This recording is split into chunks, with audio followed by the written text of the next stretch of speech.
Hey guys, welcome back to the channel. This is story about what if Naruto refuses to train with Jiraiya part 1. Before I start, please do support for more amazing content and comments for part 2.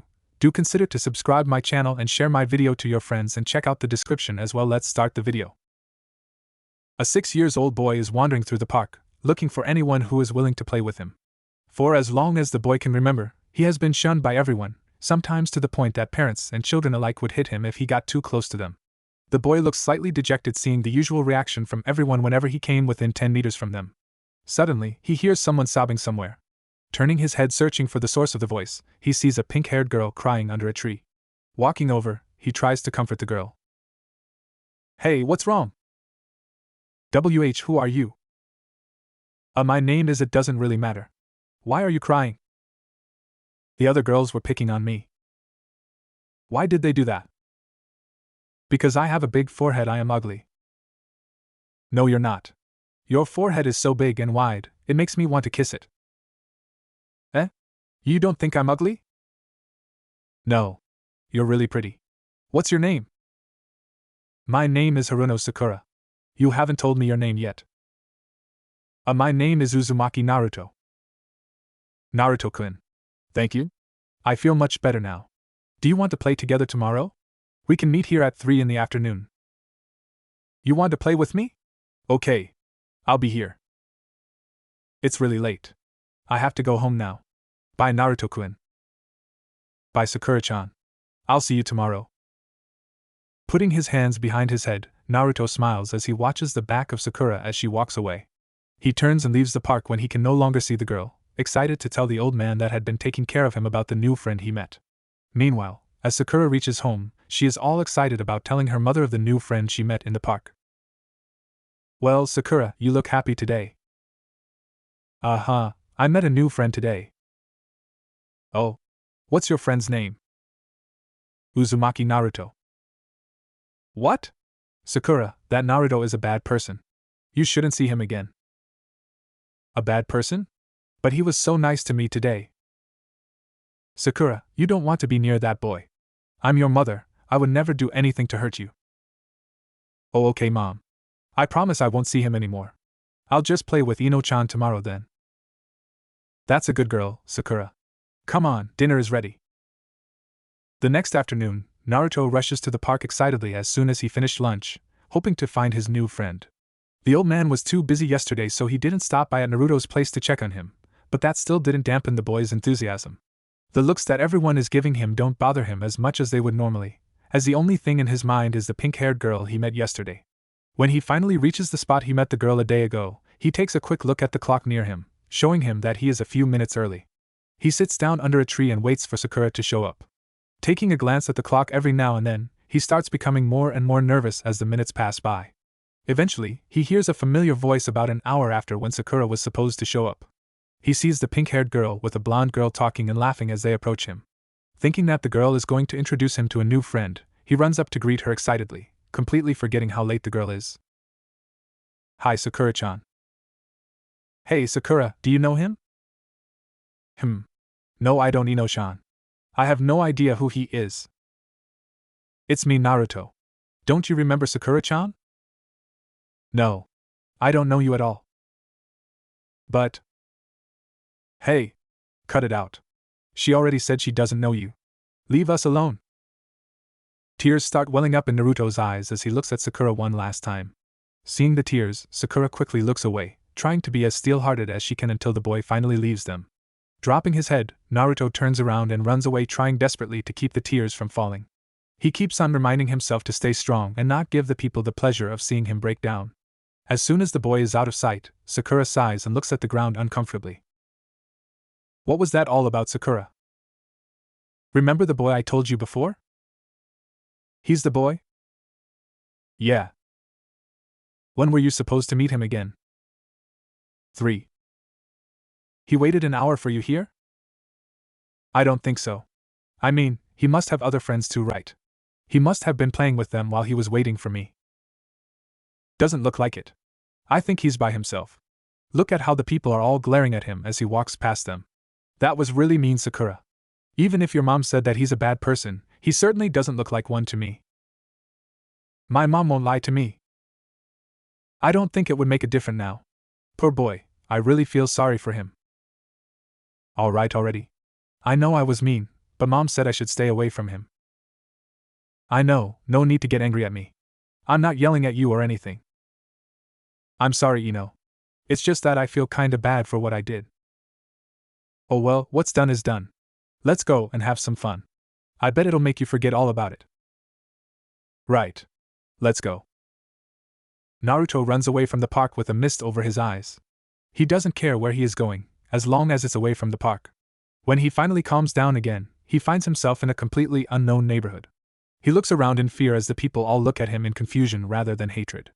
They all seem to have a strange look in their eyes, and the boy soon realizes that their irises are completely white. Frantically looking around, he finds himself surrounded by these white-eyed people, and beyond them is a wooden fence surrounding this huge house to his left. Suddenly, he finds one familiar face in the crowd, someone whose eyes isn't white. Gigi. Save me. Naruto-kun, what is he doing here? The old man says, looking toward the source of the scream. So he's the famous Naruto, the person who was talking to the old man says. Yes, Hayashi-san. He is quite the prankster, but he's really a good boy. Gigi. Naruto runs up and wraps his tiny body around the old man's leg as his tears start flowing down his face. He hates it when he cries in front of strangers, especially such a large group of strangers, but with his experiences in the park and his fearful encounters just now, his image is the last thing on his mind. A young girl around his age walks up toward him. When Naruto finally realizes that someone is staring at him, he turns around and lets out a very girly screech, another thing he hates to do in front of people. Gigi.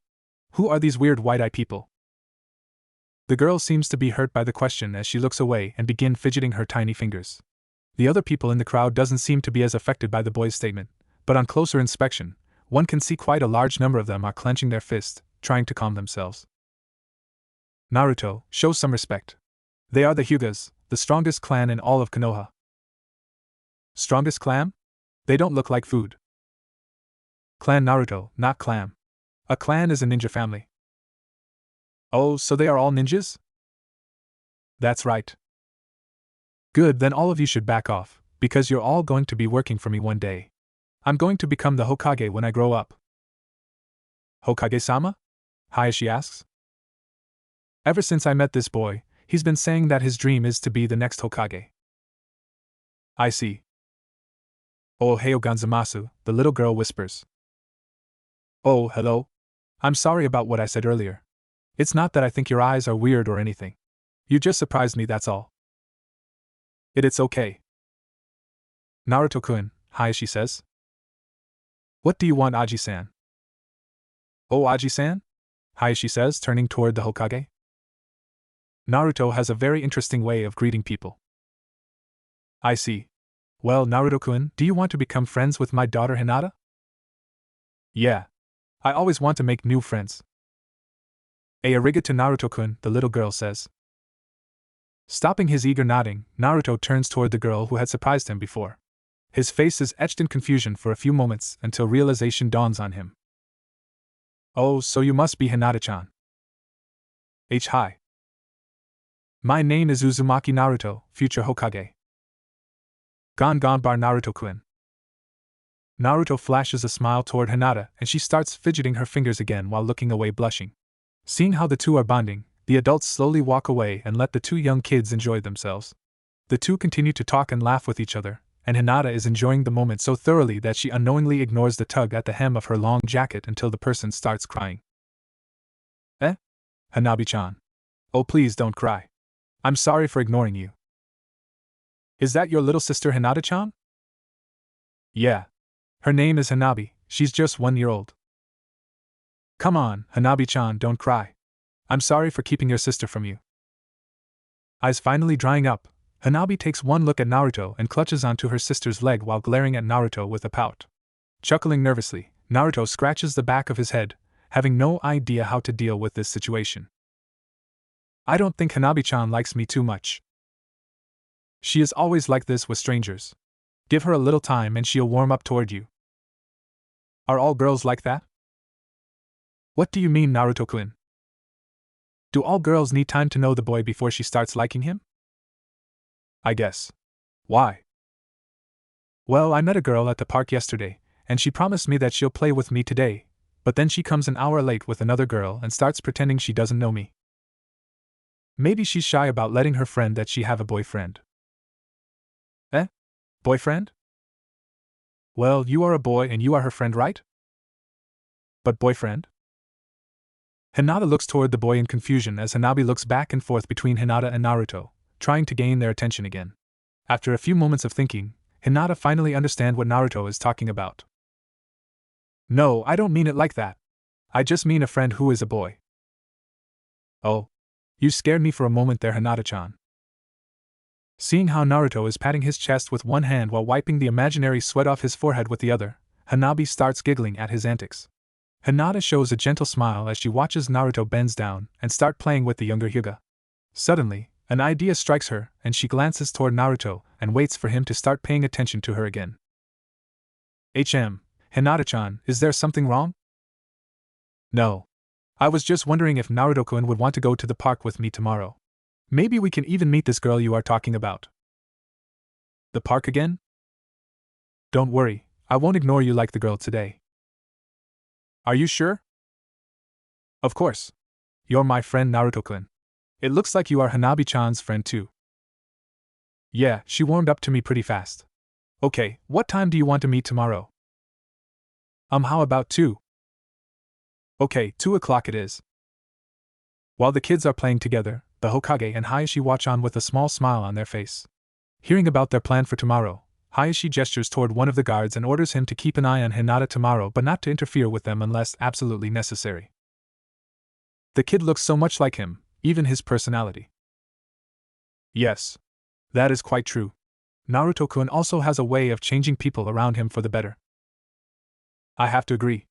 I haven't seen Hinata this happy before, Hayashi says before looking around, though I still wonder how the kid managed to barge into the Hyuga compound like that. I will have to talk to him later about that. Anyway, my business here is done. I probably should get Naruto-kun home as well, it's getting late, we shouldn't intrude any longer. Oh no, it's no trouble. It's an honor to have you visit us today, Hokage-sama. Please tell Naruto that he is welcome to come whenever he wishes. Thank you, Hayashi. Come on, Naruto, we're going. Okay. See you tomorrow, Hinata-chan. Bye, Hanabi-chan. The next afternoon, Naruto rushes to the park again, hoping that his luck will be better this time around. Remembering his conversion with Hinata yesterday, Naruto is hoping that he can see Sakura again today so he can introduce her to Hinata and perhaps she won't be as shy anymore. In fact, he is hoping that Sakura would introduce him to her friend and they can all play together. When he arrives, he sees Hinata standing there with a teenager standing next to her. Seeing the boy, the teenager nods toward Hinata before disappearing. Hi Hinata-chan, who's that? Chichiyui felt that he should send someone to watch over us in case we get into trouble. Oh. So what do you want to do, Hinata-chan? Do you see your friend around? Maybe you can introduce me to them. I don't think I see them here. Suddenly, he hears 2 familiar voices coming toward them. The girls are so engrossed in their conversation that they don't realize 2 people running toward them. The 2 girls only realize their existence when Naruto calls out right before they collide. Ugh, why don't you watch where hey, you're the boy from yesterday? Ino says. Hello, Naruto says hesitantly. Naruto-kun, I would like to apologize for yesterday, Sakura says. It's okay. I understand that you were a bit shy. Shy? You don't want your friend to know that you have a friend who is a boy. Hinata-chan told me yesterday that girls are like that. Then you must be Hinata, right? Ino says. Yes, Hinata says, hiding partially behind Naruto. See Ino, I told you he had other friends with him yesterday. Actually, I met Hinata-chan after I left the park yesterday. Oh, Sakura says meekly. The 4 look at each other awkwardly. While she has warmed up toward Naruto yesterday, Hinata is still very shy around strangers. Ino told her parents about what happened at the park yesterday. After fumbling with the name for a while, her parents finally figured out who she was talking about and confirmed her suspicion that Naruto is actually a very kind, if stupid and brash, boy, and that her father had seen the boy with the Hokage on occasion and asked her to become Naruto's friend, though she doesn't really know how to approach him. Sakura had since found out from her mother that she was angry with something else that day and that she was surprised that a boy had approached her precious daughter and allowed Sakura to befriend the boy again. What Sakura doesn't know is that Ino's parents had a lot to do with her mother's change of heart. Naruto is trying to figure out if the two girls would be willing to be friends and play with him. So, Sakura, aren't you going to introduce me to your friend? Oh, Ino-chan, this is Naruto-kun. Nice to meet you, Naruto-kun. Nice to meet you too, Ino-chan. Why do you look so happy all of a sudden? Ino asks. Because now I have 3 friends. 3? Sakura says. Yeah, Sakura-chan. You, Hinata-chan, and Ino-chan. What about your other friends? I don't have other friends. But that's okay, because I have the 3 of you.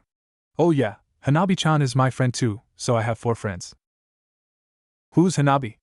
Ino asks. She's my younger sister. I see.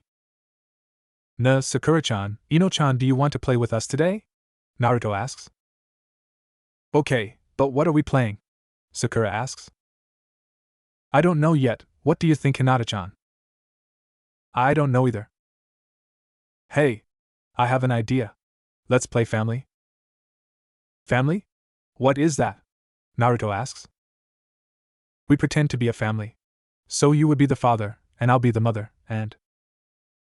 Wait a minute, Ino, why do you get to be the mother? Sakura says. Well, I came up with the idea after all. I would like to be the mother as well. Now that's dumb. We can't have 3 mothers and no children. Or the 2 of you just want to be Naruto-kun's wife? Sakura starts yelling and chasing Ino around in anger and embarrassment, while the blonde girl is laughing at her pink-haired friend. Hinata's face is so red that Naruto almost comments how much she looks like a tomato, but said boy is too distracted by the antics of Sakura and Ino to notice the blushing girl standing beside him. When Sakura and Ino finally settle down, Hinata noticed someone walking toward them. Tenten-senpai. Ohio, Hinata-chan. What are you doing here? I'm here with my friends. This is Naruto-kun, Sakura-chan, and Ino-chan. Ohio, Minasan. My name is Tenten. Tenten-senpai, did you just get out of the academy? Hinata asks. Yeah. The classes are hell. The things I do to become the best kunoichi. You are attending the academy, Tenten? Ino asks. Uh-huh. The classes are really boring though. I can't wait till I graduate and become a ninja. So, what are you guys doing? Well, Ino suggested that we can play family, but we can't figure out who is going to be the mother, Sakura says. Let me guess, all 3 of you want to be the mother? That's right, Ino says. I can't blame you, with this cutie being the father and all. Tenten-senpai. Hinata screams, blushing bright red. I have a way to solve the problem if you let me join. Okay. The more the happier, Naruto says, trying to end the arguing between the girls. Why can't we all just take turn being the mother? The girls all agree with Tenten's suggestion and start their game, though Ino is a bit upset that she couldn't come up with a solution as simple as that. By the time the girls have to go home, Naruto is utterly exhausted. When he agreed to play the game, he was under the impression that the mother would be doing the housework like all the stories he heard. What ended up happening was that Tenten, Sakura, and most of all Ino kept ordering him around telling him to do all the work. Only Hinata acted like one of the housewives that he heard about. Although things didn't exactly go the way he thought it would, he's still happy that he met 2 more new friends and regained another today. As Naruto is about to leave after saying goodbyes to the girls, the Hyuga guard walks up to Naruto and Hinata and states that Hayashi had invited the boy to attend dinner with them. When the 2 children reach the Hyuga compound, they find the dinner is a private manner, as Hayashi, Hinata, and Naruto are the only ones present. Hayashi explained that Hanabi would be there as well, but she would move around in excitement as soon as she sees Naruto, so Hayashi decides that it's best if he let the other clan member take care of Hanabi today. So, what did you 2 do today? Hayashi asks, looking up from his meal. Hinata-chan and I played family today with Sakura-chan, Ino-chan, and Tenten-chan. Played family? Hayashi says. Yeah, Hinata-chan, Sakura-chan, Ino-chan, and Tenten-chan took turns being the mother, and I was the father. I see. So, do you like your wives? Ino-chan was too bossy, Sakura-chan and Tenten-chan too. I like Hinata-chan best. So when you grow up, would you like to marry Hinata? Chichi-yui. Hinata screams, blushing. I would love to marry Hinata-chan, Naruto says, ignoring Hinata's reaction. Hearing what Naruto said, Hinata busies herself with the bowl of rice in front of her. She feels so embarrassed that she is suffering from one of the bad cases of blushing again. Though secretly in her heart, she is overjoyed with what Naruto said, even if Naruto had no idea what he was talking about. While Hayashi is interrogating Naruto, Ino is giving her account of what happened today, and faces a similar question from her parents. So, what does my little princess think of Naruto-kun? Inoichi asks. He is really funny and nice. He did everything I asked him to do when we were playing family. How would you like Naruto-kun to become your real husband when you grow up? I don't know. I still think Sasuke-kun is cooler, but he doesn't treat me anywhere near as nice as Naruto-kun. I can't decide yet, but I think Hinata-chan likes Naruto-kun a lot more than I do. I'm done now. Dinner is delicious like always, Mom. I'm going to my room. Yamanaka Inoichi watches his daughter's back as she heads upstairs. As soon as their daughter is out of the earshot, his wife hits him on the back of head. What are you trying to do? Force our daughter to marry Naruto? While I don't have anything against the boy, I'd rather let Ino pick someone she actually likes, not someone forced upon her by her own father. I just wish that she would get her mind off of. I don't like that Uchiha any more than you do, but that doesn't mean you should force someone on her. Alright. I won't mention it in front of her again, Inoichi says, putting up his hands to placate his wife. Good. As soon as Sakura gets home, her mother begins bombarding her with questions. Being her tired self, the last thing on her mind is showing respect to her mother. She walks right past her mother and props herself onto the sofa. Young lady, are you even listening to me? Mom, I'm really tired, Sakura whines. I take it you had fun today. Yeah, Naruto-kun was there with Hinata-chan. Hinata? As in Hyuga Hinata? Yeah. I think so. I mean, only the Hyugas have those white eyes, right? So what happened? We wanted to play family, but we couldn't decide who will be the mother, but then Hinata-chan's friend Tenten-chan showed up and suggested that we should take turn. I think Naruto-kun is the most tired one though. Tenten-chan and Ino-chan were really ordering him around. I'm glad that you had fun today. Why don't you go upstairs and change? Dinner will be ready soon. Okay, Mom. As Mrs. Haruna watches her daughter head upstairs, she can't help but to feel glad that the Yamanakas convinced her that Naruto isn't who she made him out to be. Hearing that the boy have befriended the Hyugas only serves to confirm what Ino's parents said. Knowing how her daughter is often subjected to mean comments from others around her age, she is glad that her daughter has gained a few precious friends. Tenten walks home happily. Not only did the distractions make her forget all about the tough day at the academy, she met 3 new friends along with it. Besides, spending time with others beats staying home all alone anytime. Ever since her parents died on a mission, she has been staying at the orphanage. Only recently when she entered the academy did they give her enough money to get herself a small apartment. While it is nice to be out of the orphanage, it is quite boring to be by herself all the time. She tosses her book bag at the hanger without even taking a look, and it ends up hanging there perfectly. Humming as she picks out an outfit, she proceeds to her favorite activity of the day, taking a bath. This is nice. I hope Naruto-kun didn't mind me making him do all those stuff, but I can't help it, he looks so cute with that little pout every time I ask him to do something. Letting her train of thought run wild, she soon loses track of time. She doesn't come out of her stupor until her stomach starts complaining of its emptiness. Quickly drying herself, she puts on her clothes and prepares a quick dinner. As she prepares for bed, the day's other activity starts coming back to her. I completely forgot to do homework. Sensei is going to kill me. Scrambling out of bed, Tenten almost tears apart her book bag trying to get everything out. Muttering curses under her breath, she scribbles down all the answers to the homework questions as quick as she can just so she would have something to hand in the next day. If she actually paid attention to what she was writing, maybe she would be able to avoid the strange looks the teachers gave her 2 days later. A year has passed since Naruto and the girls became friends. Through the year, their relationship has been steadily progressing, but it seems that there is a limit to how much it can grow, and it seems that they have reached the limit. Hinata, Ino, and Sakura will be enrolling to the academy this year, 2 years before boys of their age due to the amount of extra knowledge that Kunoichi has to learn before they can become ninjas. Sandaime had seen how depressed Naruto became after he heard about the news. Naruto thinks that they will start drifting apart because they won't be able to see each other as often if Tenten's first year was any indication. After taking everything into consideration, Sandaime decided to enroll Naruto into the academy as well, just so he can be with people around his age more often, not to mention allowing him to spend some time with the girls during the breaks, even if Naruto would have a difficult time handling the classes. He tried to explain the pros and cons of the situation to Naruto, but the boy ignored all the other points as soon as he heard that he can be with his friends. As soon as the Hokage lets the boy out of his office, Naruto immediately heads for the park, where he knows that the girls are waiting. Naruto! Where were you? It's not polite to make a lady wait, Ino says with a huff. Lady? What lady? I don't see any lady.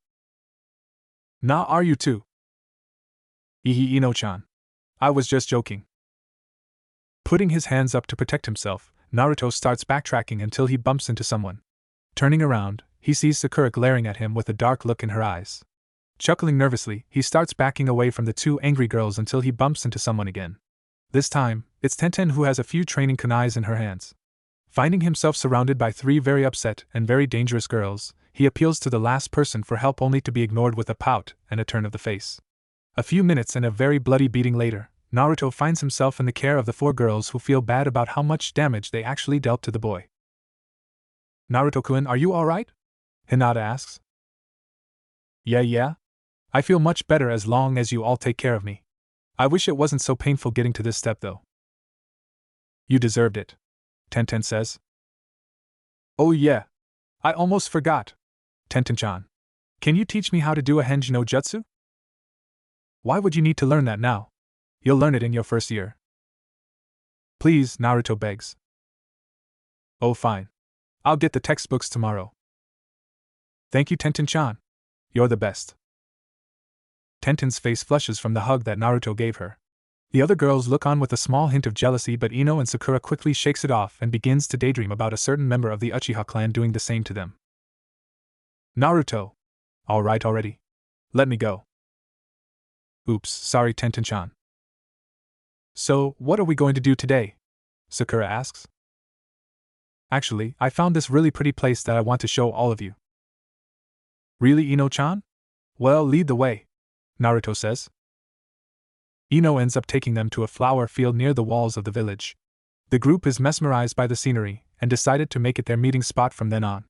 When it's time for them to leave, Naruto reminds Tenten about the lesson again, which Tenten responds by throwing one of the wooden practice shuriken at Naruto's forehead for being so troublesome, but says she will come and get the shuriken back from Naruto the next day, sealing the promise.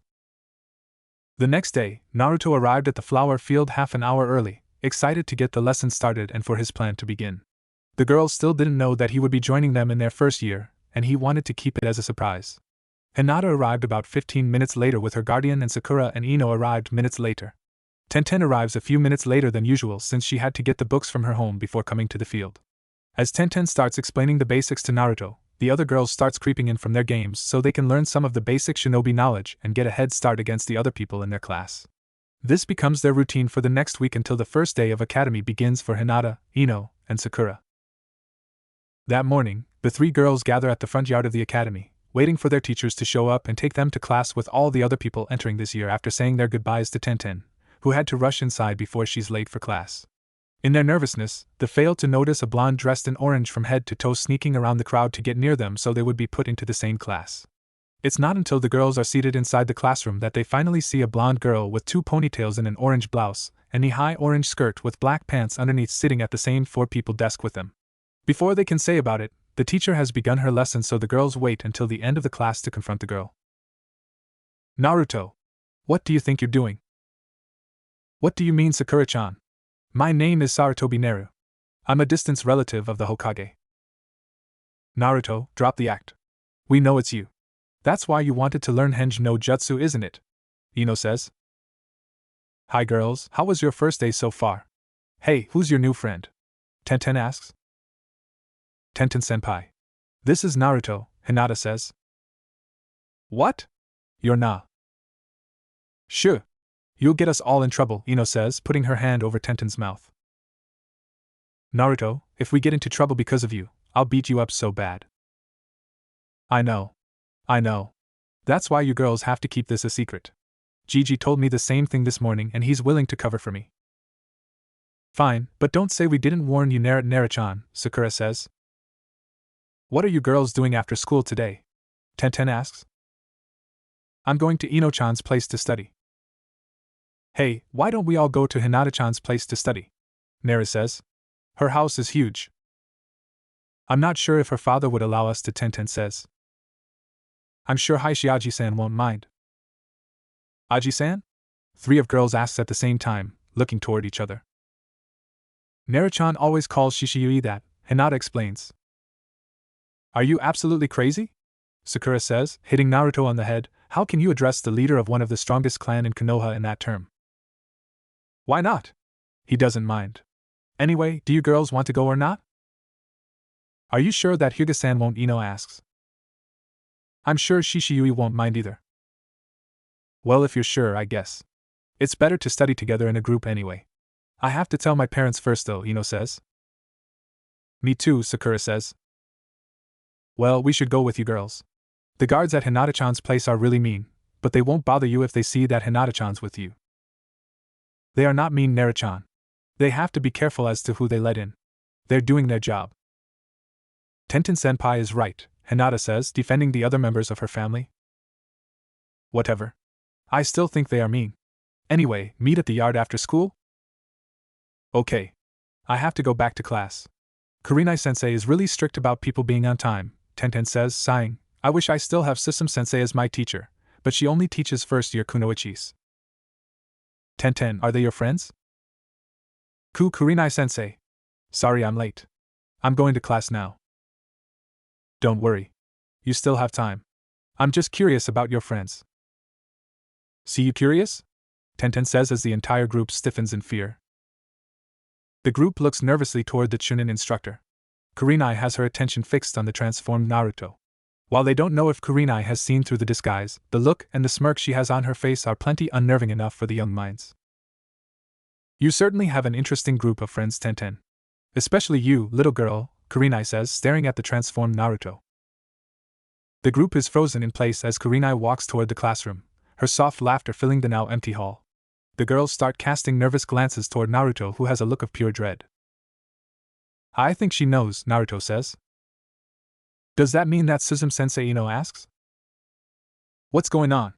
Why aren't you girls in class yet? Suzume-sensei. We're sorry. We're going now, Sakura says. After the girls scramble into the classrooms, Suzume stands there with an amused look as someone walks up to her from the back. Kurenai, looks like this is going to be an interesting year with this group of students. Absolutely. Through the day, the teachers continue with their lessons as though nothing happened, but the fear had long been branded into the girls' heart. They made sure that they do not make the teachers angry in fear of what they might know. By the time the classes are over, they quickly gather at the yard and leave the academy to avoid another run-in with the Chunins. The girls try to make Naruto dispel the transformation technique as soon as they leave the academy after the school day is over, but Naruto notices how the people are just going about their business when he's in this form instead of sending him hateful glares like they would every time he walks by, so he continues to ignore them until they finally reach the Yamanaka flower shop. Tadaima. Okura nasai, Ino-chan. Ojamashimasu, Sakura says as the girls enter the shop after Ino. Ah, Sakura-chan, you're here too. Who are your friends? This is Hinata-chan, Tenten-chan, and Ino says. Naruto-kun, is that you? Why are you dressed up like that? Eh? And Noichiaji-san, you are Ino-chan's father? Yes, you mean my little princess didn't tell you? Anyway, what are you doing dressed like that? I wanted to go to the academy with everyone, but I'm too young, so I used a henge no jutsu to get in as a girl. How did you see through it? Any halfway decent ninja should be able to see through that. Besides, I don't think there is anyone else in the village who dress as brightly as you. Wait a minute. Any ninja can see through it? Do you mean that too, San? Well, of course. That means that Kurenai-sensei and Suzume-sensei, Tenen says, casting nervous glance toward the other girls. Did you say Kurenai? She would definitely be able to see through it. She isn't known as the Genjutsu mistress of Konoha for nothing. We're in trouble, aren't we? Sakura says, shoulders slumping. Well, if she saw you and didn't say anything, I think you're in the clear. If she wants to say anything, she would have said it then. Anyway, aren't you going to cancel it, or do you plan to have it on from now on? I think my wife would want to see the little Naruto-kun that my little princess talks about all the time. We've been trying to get him to dispel the transformation, but he keeps saying something about people looking at him funny, Ino says, crossing her arms with a huff. The look on Inoichi's face tells them that unlike the girls, he knows exactly what Naruto was talking about. The other girls want to ask him what he knows, but Ino stops them before they can say anything. She knows her father a lot better than the girls do, and it's not a very bright idea to talk to her father when he's in this mood. Gesturing for the others to follow her, Ino leads the group to the back where the living space is located. After finally calming down, Yamanaka and Noichi go to lock the front door of the shop before joining everyone in the back for lunch. It's pretty easy to get the permission from the parents. After all, it's not every day that your children are invited to go to the compound of one of the most prestigious clan in the entire village. With him putting it back on as they left the Yamanaka flower shop and only taking it off briefly when they were at Sakura's house, the girls finally managed to convince Naruto to cancel the henge when they approached the compound when Hinata says that the new look might scare Hanabi. Ta Tadaima. Okura Nasai Hinata-sama. I see you have invited some friends. Shall I prepare a meeting room? No, it's okay. We will just study together in my room. Oh, I almost forgot. Hayashi-sama says that you should go to the clan meeting room with all your guests when you return, the guard says. Chichiyui wants to see me? Very well, thank you. I will prepare some snacks for your friends, Hinata-sama. Thank you. The group gathers outside the meeting room as Hinata knocks on the door gently. She opens the door when Hayashi's voice beckons her to do so. A collective gasp escapes their lips as they see the people inside the room. Susumu-sensei, Kurenai-sensei, Hokage-sama, Hinata whispers. I see that you all have finally made it. We've been waiting for you for over an hour, Hayashi says, clearly displeased by the lateness of his daughter. The girls quickly form a wall around Naruto to keep him out of Suzumu and Kurenai's line of sight. They slowly back toward the door to allow Naruto to escape until they bump into someone standing behind them. Looking up, they see a man in a Chunin uniform with an unlit cigarette in his mouth standing at the door. Ayasumaji-san, Naruto says. Now where do you think you're going, Naruto? We've been waiting for you forever. Hee, now why would you do that? It'll be a lot easier to find me at my house. But then it wouldn't be nearly as fun as this, now would it, Naruto-chan? Kurenai says, smiling. Kurenai-sensei, Suzumu-sensei, I can explain.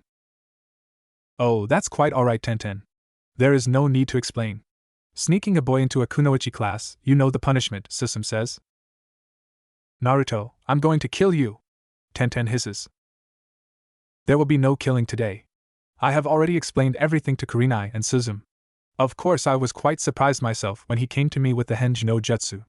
I never figured out where he learned it from until I realized that he is quite close to you girls and Tenten is in her second year. Of course, teaching someone a ninja technique when the person isn't a ninja is another punishable offense for any academy student and ninjas, Suzumu says. Naruto, you are so dead. But Gigi didn't say anything about it. It should be alright then, right? Just because I didn't say anything doesn't mean it's not wrong. But this time we'll let it slide. Of course, to be able to use the Henge no Jutsu at your age is pretty amazing, Suzumu says. I even made up a new technique with it, Naruto says, eager to show off. Oh really? Mind showing us? Kurenai asks. Naruto steps out from the wall of girls around him and goes through the sequence of hand seals with a broad smile on his face. A transformation, and a few seconds later, the Hokage and Asuma are seen unconscious in a pool of their own blood while Hayashi is looking away with a blush on his face. What in the world is that? The girl screams. That's my new technique, Oiroku no Jutsu. Knocks any man within sight out cold. And makes every woman within sight want to kill you. Eh? Why are you girls looking at me like that? Naruto, I'm going to kill you, the girls growl. A severe beating and a couple of revived male ninja later, Naruto once again finds himself in the care of the girls, including Hanabi, who sneaked into the room when the girls had their attention set on Naruto. Two-san, I believe we should make that a B-rank forbidden technique, don't you agree, Hayashi-san? Such indecent techniques shouldn't be used at all. I say we should just ban it altogether, Suzumu says. I'm sure he would reconsider whether he should use it again after what happened. We should refocus on what we are here for, the Hokage says. Oh yeah? Why are you looking for me, Gigi? Well, it seems that Kurenai and Suzumu are strongly against you entering the academy as a female. Especially after that display, Suzumu says. Right. Therefore. Please don't kick me out. I really want to learn. No one has doubt that, Naruto, but in order for you to enter the academy at your age is if you have the backing of your clan, the Hokage says. But I don't belong to any clan. This is where Hayashi-san comes in. I'm sure if the Hyuga clan is willing to add their support, no one at the council would complain. I would have no problem with that as long as he enters as himself, and not pretend to be someone else. Thank you, Hayashi Aji-san. Oh, Aji-san? Show some respect, you little brat. Oh, that's alright, Asuma. I've gotten used to it. Gotten used to it? Asuma says. That's what he's been calling me since the first time we met. Actually, it would feel strange if he starts calling me differently now. It seems that Naruto has quite a pleasant effect on you, Hisahi-san, the Hokage says. Yes, but the people outside don't need to know that. My clan still has a reputation to maintain. I have to admit, I would never imagine someone from the Hyuga clan to be joking around. While the adults are conversing amongst themselves, the children are all interacting on their own. Whenever one of the girls tries to get closer to Naruto, Hanabi would grabs onto Naruto and glares at the girl, even her own sister. Mine! Now, Hanabi. You have to share, Tenten says. No! Mine! Naruto-kun, Ino says, appealing to the boy after conceding that she's not going to get through to Hanabi. Naruto Inai-sama, Hanabi says, clutching onto Naruto even tighter. My, it looks like Naruto is quite popular amongst the ladies, Asuma jokes. Come on, Hanabi. Be a good girl and share, Kurenai says. Good girls share? That's right. Okay. Kurenai smiles at how the girls swamp Naruto as soon as Hanabi releases her grip on Naruto.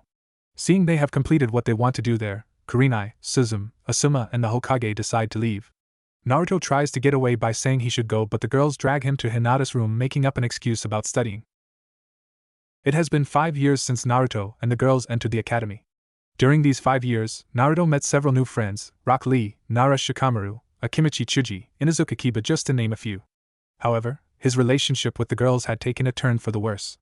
Tenten graduated from the academy a year ago and was assigned to a genin team with Lee and Hinata's cousin Niji under the guidance of Meito Gai. Between missions and training, she doesn't have anywhere near as much time as she had before to hang out with everyone.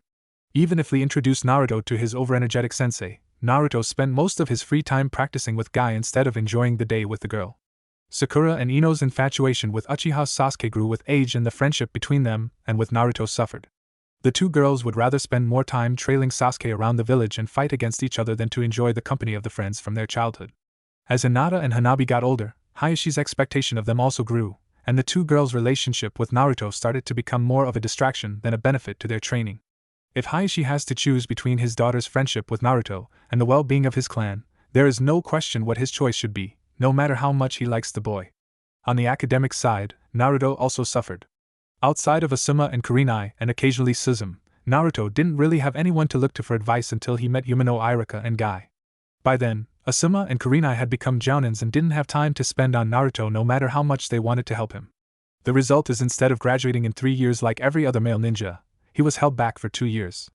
Today is the day of the graduation exam, and Naruto is the only who fails to pass once again. He sits dejected as he watches every one of his friends proudly showing their parents the new Hatayat. Suddenly, one of the proctors of the graduating exam appears next to Naruto. I tried convincing Irika, but I never knew that he would be so stubborn. It's okay, Mizuki-sensei. I don't really deserve to pass anyway. Now don't give up so easily. I know of another way of graduating. Really? How? All you have to do is steal the forbidden scroll of seals from the Hokage Tower and learn one of the techniques in it. That sounds easy enough. Thanks, Mizuki-sensei.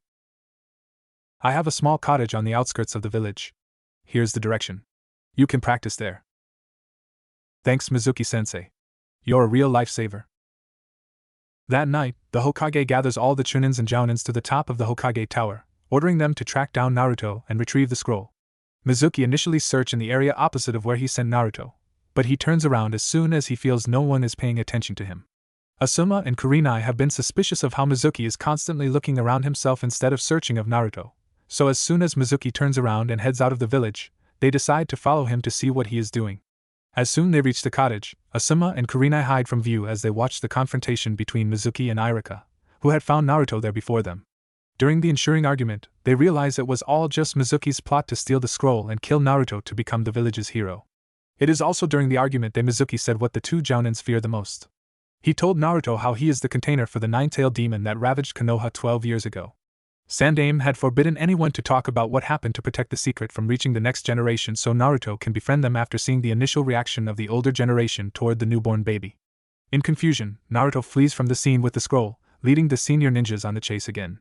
When Asuma and Kurenai find them again, they see Iruka lying wounded against a tree with over 100 Narutos beating up Mizuki. Seeing there is nothing for them to do there, they nod toward each other before returning to the Hokage and submit their report. Naruto is sitting in the Hokage's office handing in his ninja registration form. The Hokage has been looking at the form, more precisely at the picture in the form, for a good few minutes already. He really doesn't know how to react to what he's holding in his hand as Naruto continues to brag about his artistic talent. Take the picture again. What? Anyway, what happened to your hatayat? I don't want to wear it until tomorrow. It might get damaged. Suddenly, the door creaks open and the Hokage shifts his focus toward whoever is barging into the meeting. A boy charges into the room challenging the Hokage, but he trips over himself in less than 2 steps. Following close behind him is a man dressed in black from head to toe with a pair of sunglasses. Oh. Is this some sort of trap? The boy says. Are you all right, honorable grandson? By the way, there are no traps in this room. It's you, isn't it?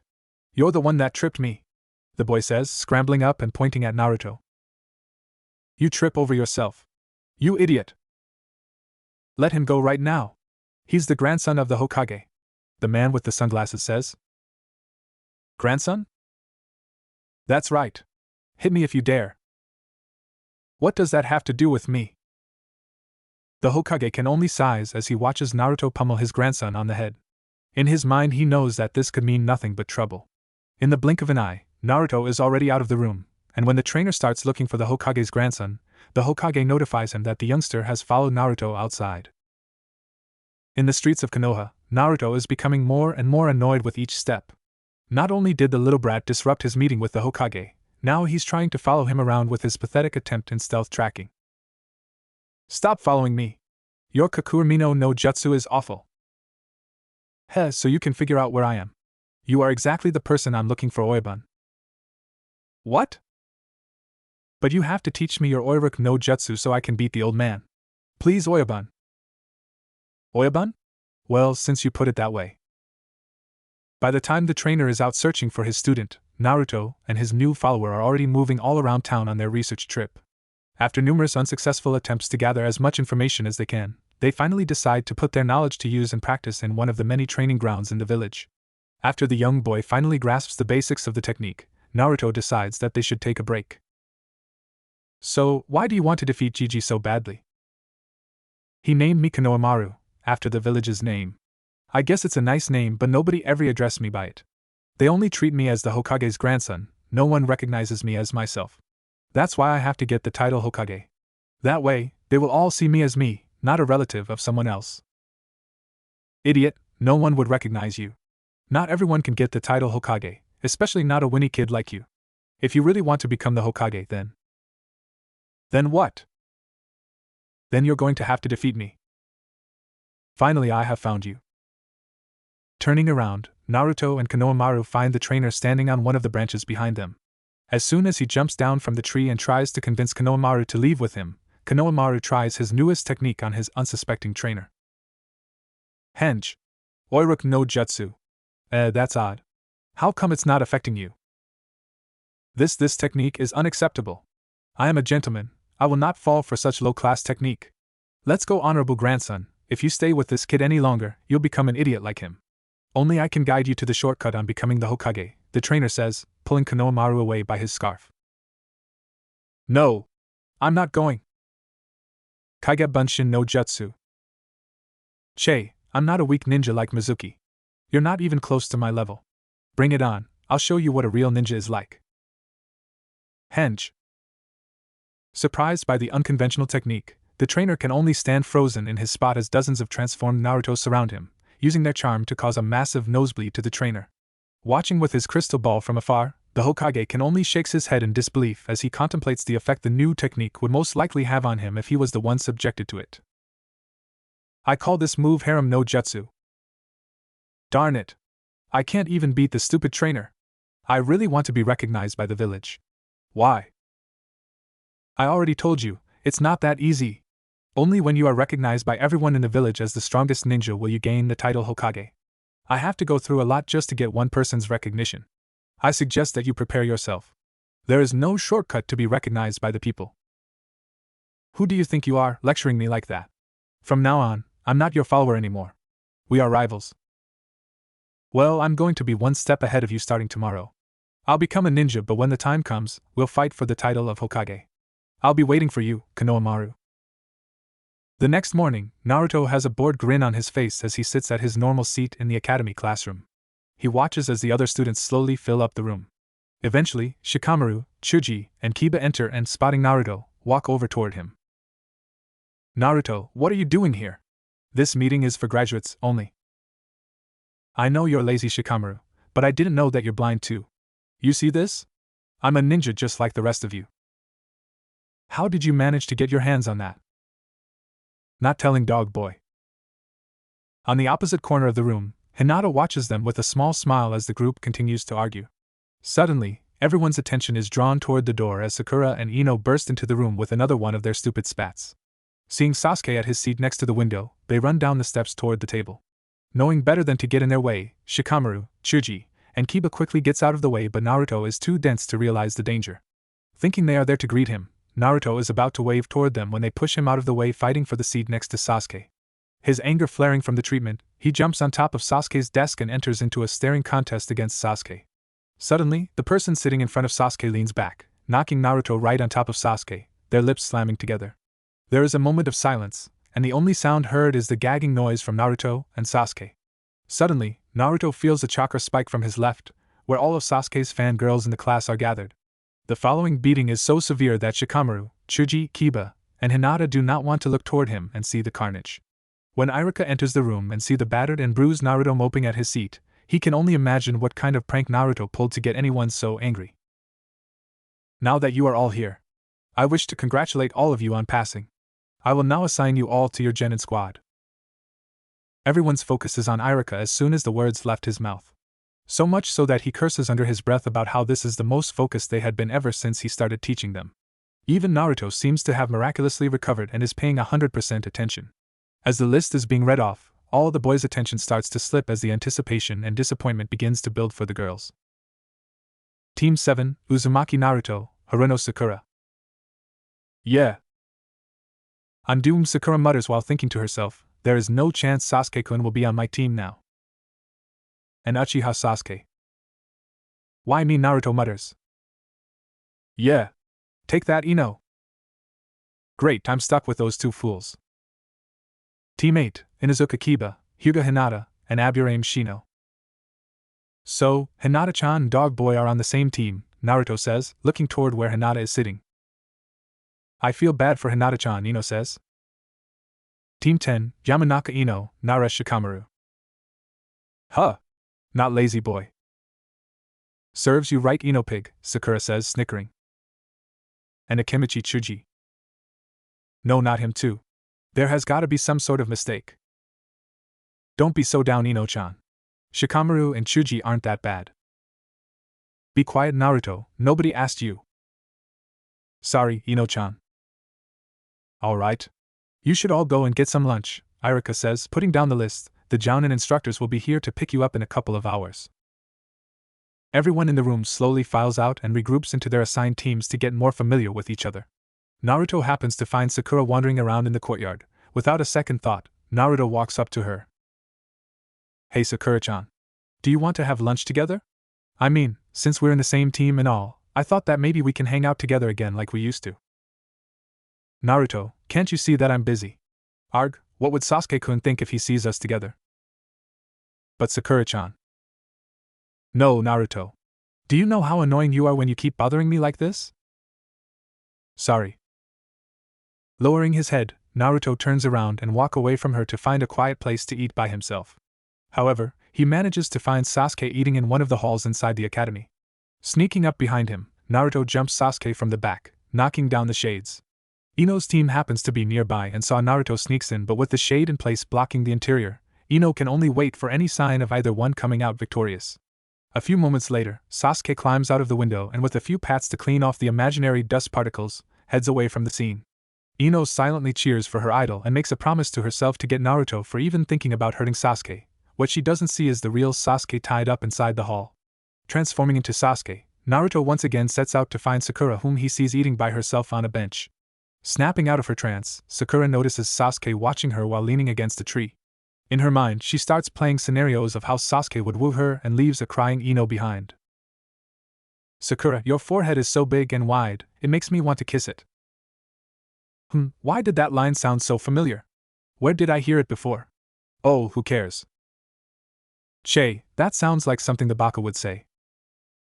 Yeah, you're right, Sasuke-kun, though I really wouldn't have minded. Taking a seat next to her, Sasuke starts talking to Sakura about what she thinks about the team. In the bush behind them, Ino is burning with anger as she sees her idol talking and hanging out with Sakura. She's about to jump in and stop them as they lean in for a kiss, but Sasuke suddenly ran away holding his stomach. He's getting cramps from nervousness? I never knew Sasuke is so shy, Ino hears Sakura says. Seeing how Sakura is staying at her spot waiting for Sasuke to return, Ino decides to stay hidden in case she needs to sabotage any further advances in Sasuke and Sakura's relationship. A few moments later, Sasuke comes back, asking if Sakura has seen Naruto. Ino wonders if Sasuke knows she's hiding there by his change in attitude when Sakura starts complaining about how Naruto is a constant bother in her life, and how he has no manner because he has no parents. Even if Ino knows that she is lying just to get on Sasuke's good side, Ino still winces from the harshness of her words. The next word shocks Ino even more. It sounds like something that should never Sasuke's mouth considering how close Sakura and him seemed to be just a moment ago. You're annoying. Stop bothering me. The look on Sakura's face almost makes Ino want to go out there to comfort Sakura and give Sasuke a piece of her mind. Just before she marches out, however, she remembers the rivalry that has developed between Sakura and her over Sasuke. Just because Sakura decides to get on Sasuke's bad side, that doesn't mean she has to join her. Ino stays in the bushes and watches as Sasuke starts his search for Naruto again. She wants to follow him, but one glance at Sakura changes her mind. She has to talk with Sakura, and it's not like Sasuke would disappear if she lets him out of her sight for a moment. Once she's certain that Sasuke has left, Ino marches out of her hiding spot and confronts Sakura. Sakura, how can you say all those awful things about Naruto? He's our friend, you know. Ino? What are you doing here? You're lucky that I'm the one listening and not Naruto. It's bad enough that we've distanced ourselves from him.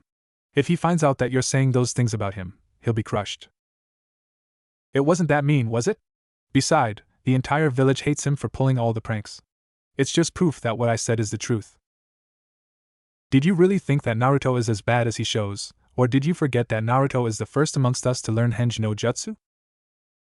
What do you mean? Arg. For someone with such a large forehead, you're not very bright. Naruto is only putting it up for show to get attention.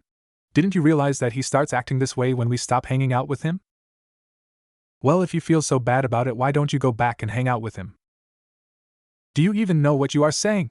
Why do you have to cover one lie with another? Both of us know that you don't really hate Naruto. Arg, forget it. Ino shoots Sakura one last glare before going back to her team. Sakura keeps her glare on Ino's back until she is out of sight. In the heat of the argument, Sakura completely disregarded what Ino said, but as she starts to calm down, she realizes the truth in Ino's words. She silently pledges to herself that she should treat Naruto better from now on. Suddenly, she sees Naruto walking up toward her. Forcing herself to smile, Sakura waves awkwardly toward him. Hi, Naruto. Hearing her, Naruto casts a confused look toward Sakura. He hesitates, then runs back toward the academy holding his stomach.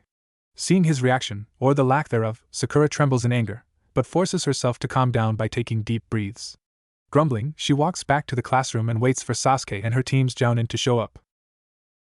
Sakura and her team are sitting in the classroom, each becoming angrier with each passing second. The other teams had all left with their sensei hours ago, and they are the only team remaining in the room.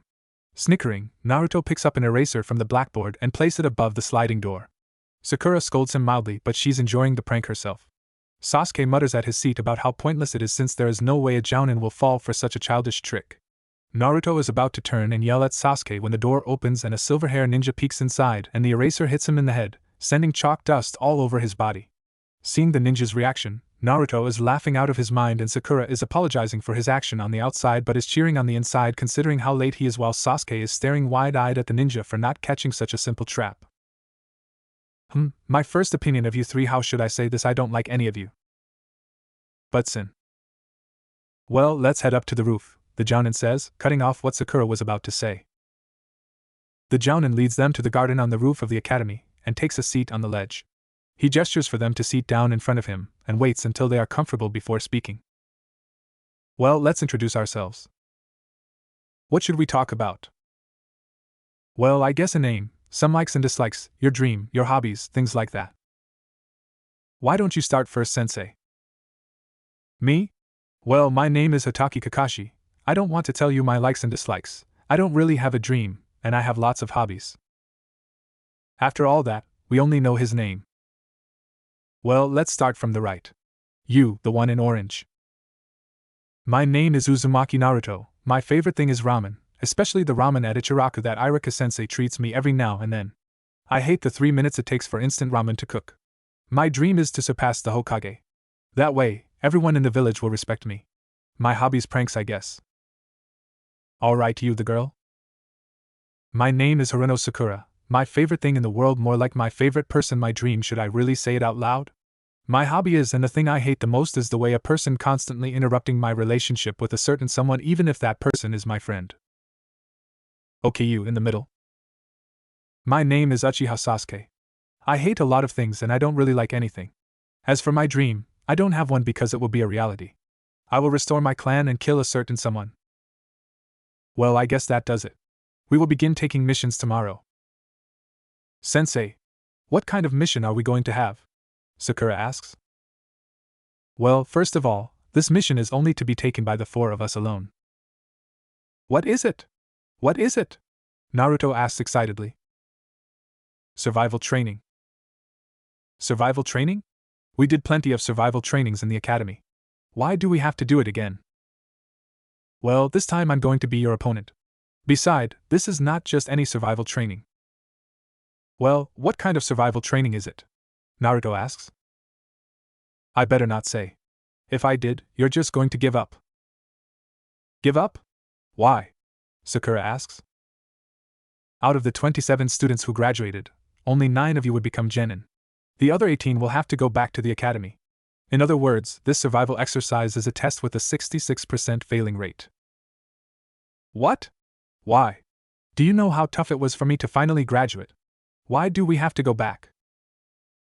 The graduation exam is only for finding potential genins. As for whether or not you will actually become one or not, that depends on this test. Anyway, I'll be the one judging your skills tomorrow, so show up at 5 and bring all your ninja gears. Oh, and don't eat breakfast, 'cause I can't guarantee that you'll hold it down. The next morning, 2 half-asleep ninjas and an emotionless one greet each other in the middle of the designated training ground, but Kakashi is nowhere in sight. Sasuke decides to lean against a tree as he waits while Naruto and Sakura slump to the ground with their back against each other, holding each other up. The 3 young ninjas are almost asleep when Kakashi shows up at the training ground almost 5 hours later. You're late. Oh? Well, you see, I saw this old lady trying to cross the street. Liar! Anyway, let's set the alarm to 12 o'clock. What's that for, Sensei? Sakura asks. I have 2 bells here. Your job is to take the bells from me. Those who can get the bell will pass the exam. But there are only 2 bells and there are 3 of us, Sakura says. Exactly, that way at least one of you will fail. And those who don't have a bell when time's up will have to be tied to the training post and watch the rest of us eat lunch. So that's why he told us not to eat breakfast, Naruto mutters. Sensei is evil.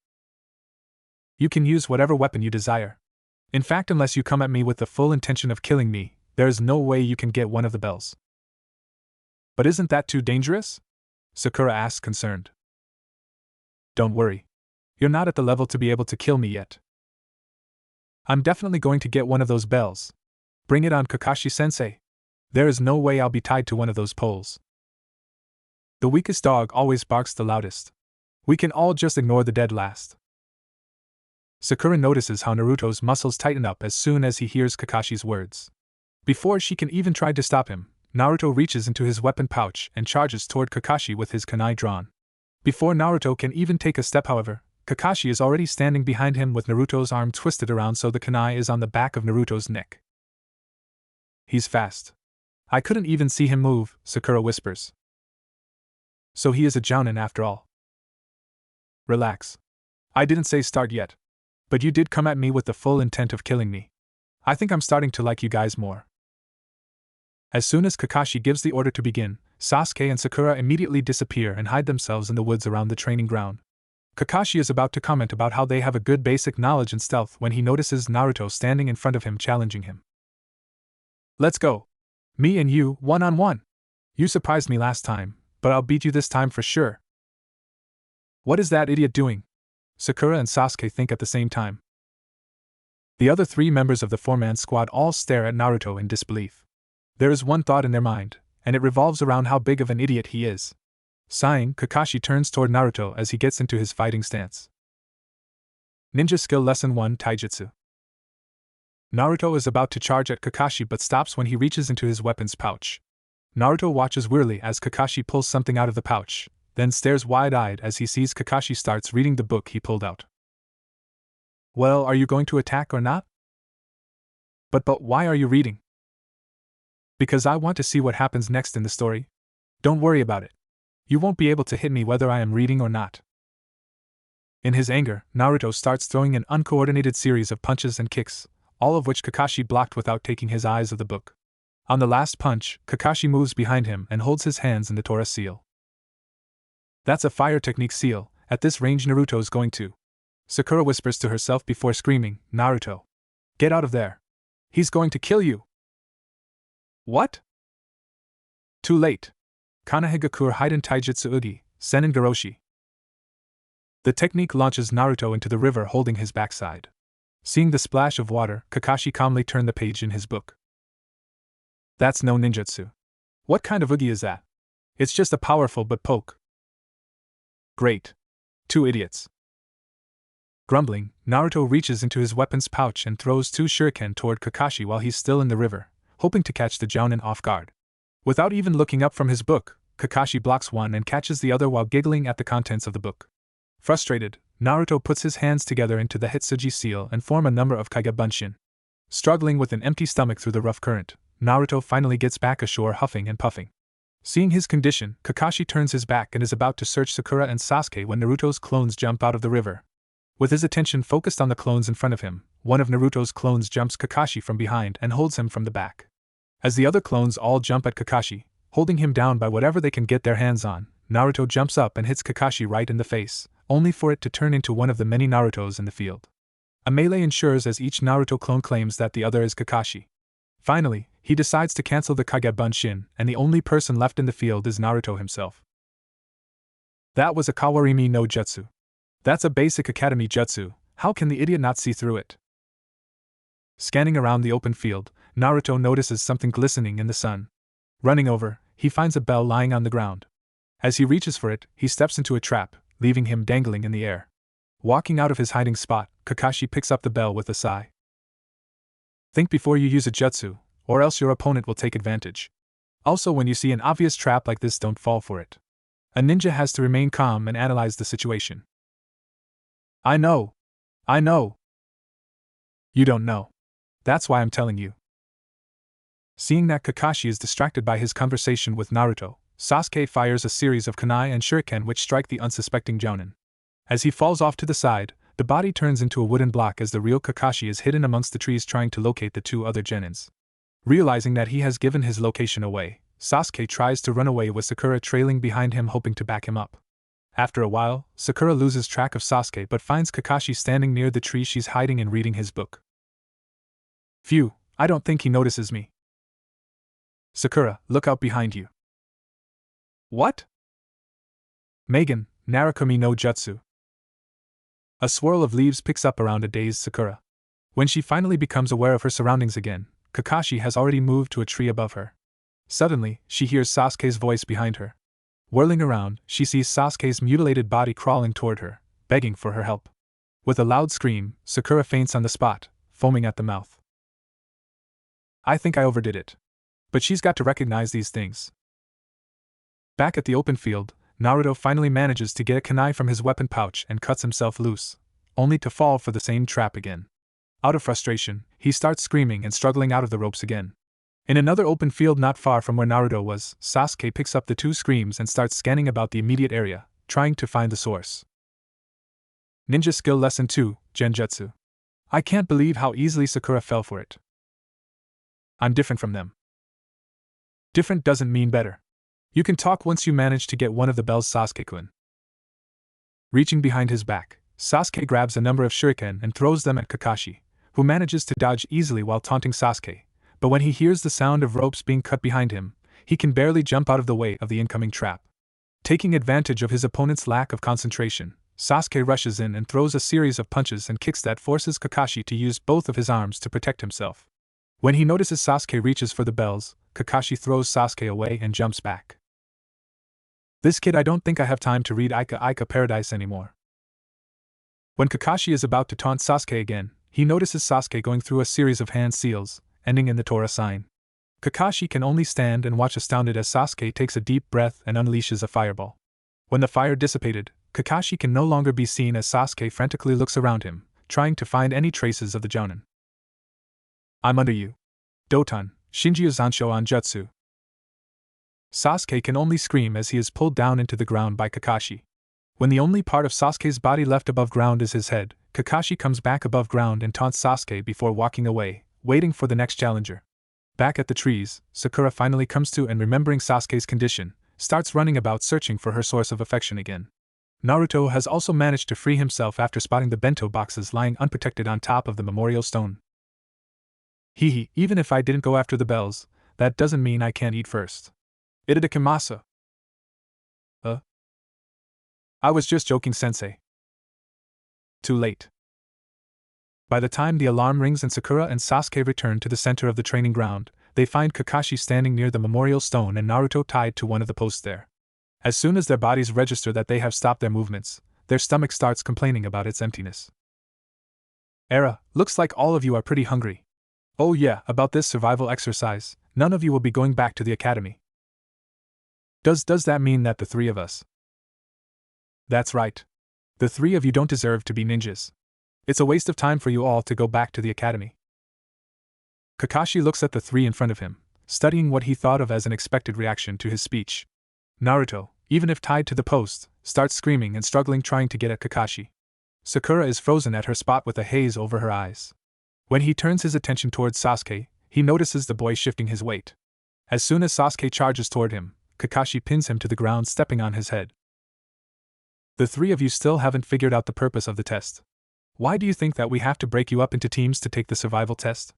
The answer is the key to whether you pass the exam or not. About that I wanted to ask you from the beginning.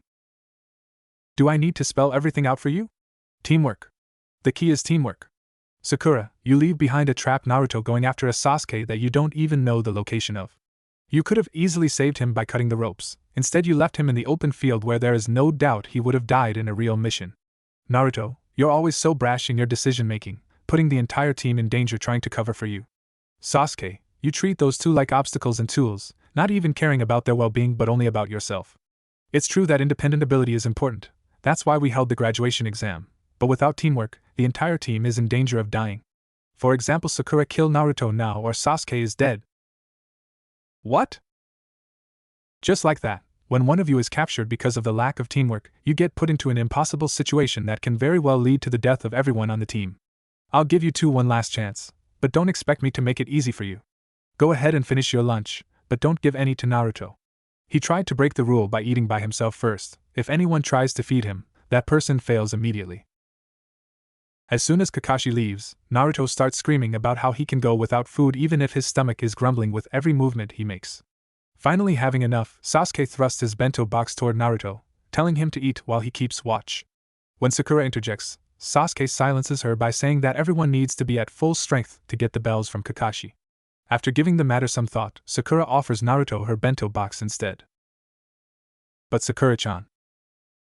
Just hurry up, Naruto. I'm on a diet, I don't need to eat as much. Thank you, but I can't. Just hurry up already. No, I mean I really can't.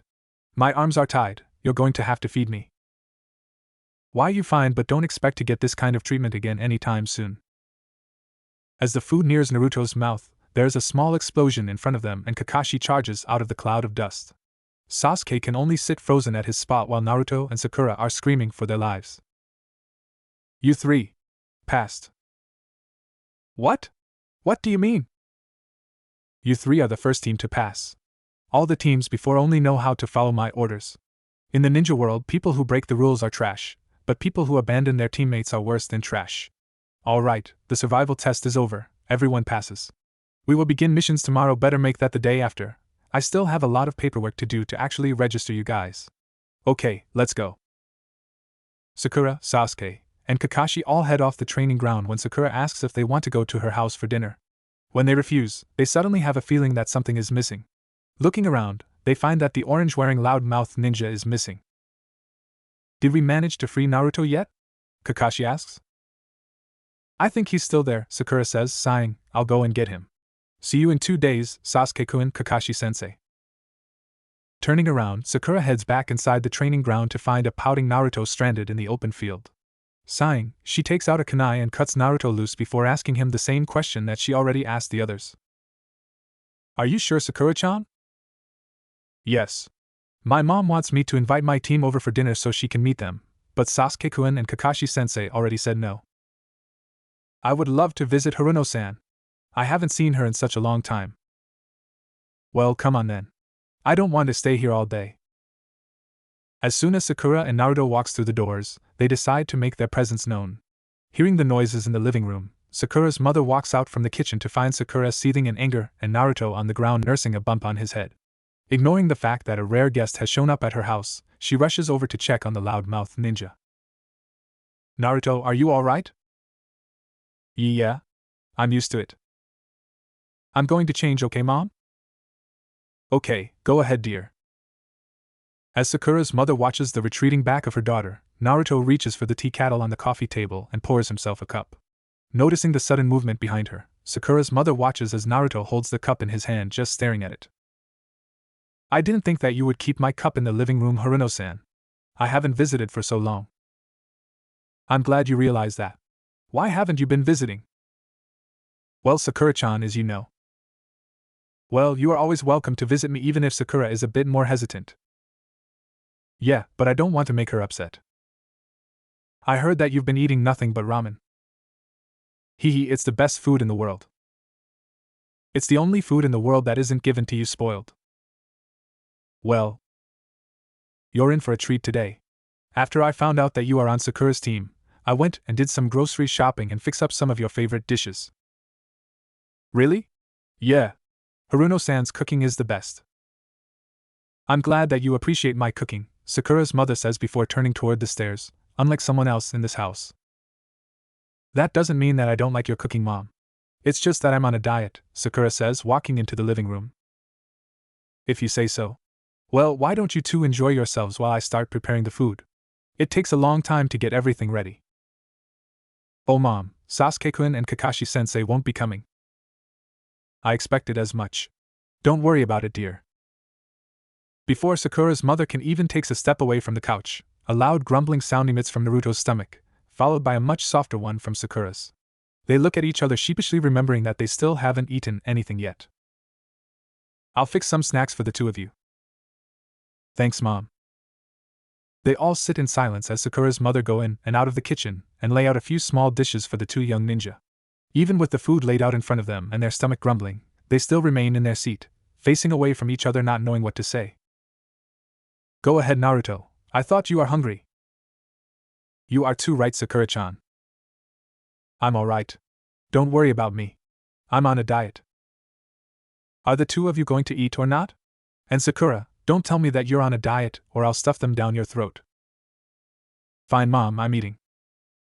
With their backs still facing each other, Naruto and Sakura start reaching for the food on the coffee table.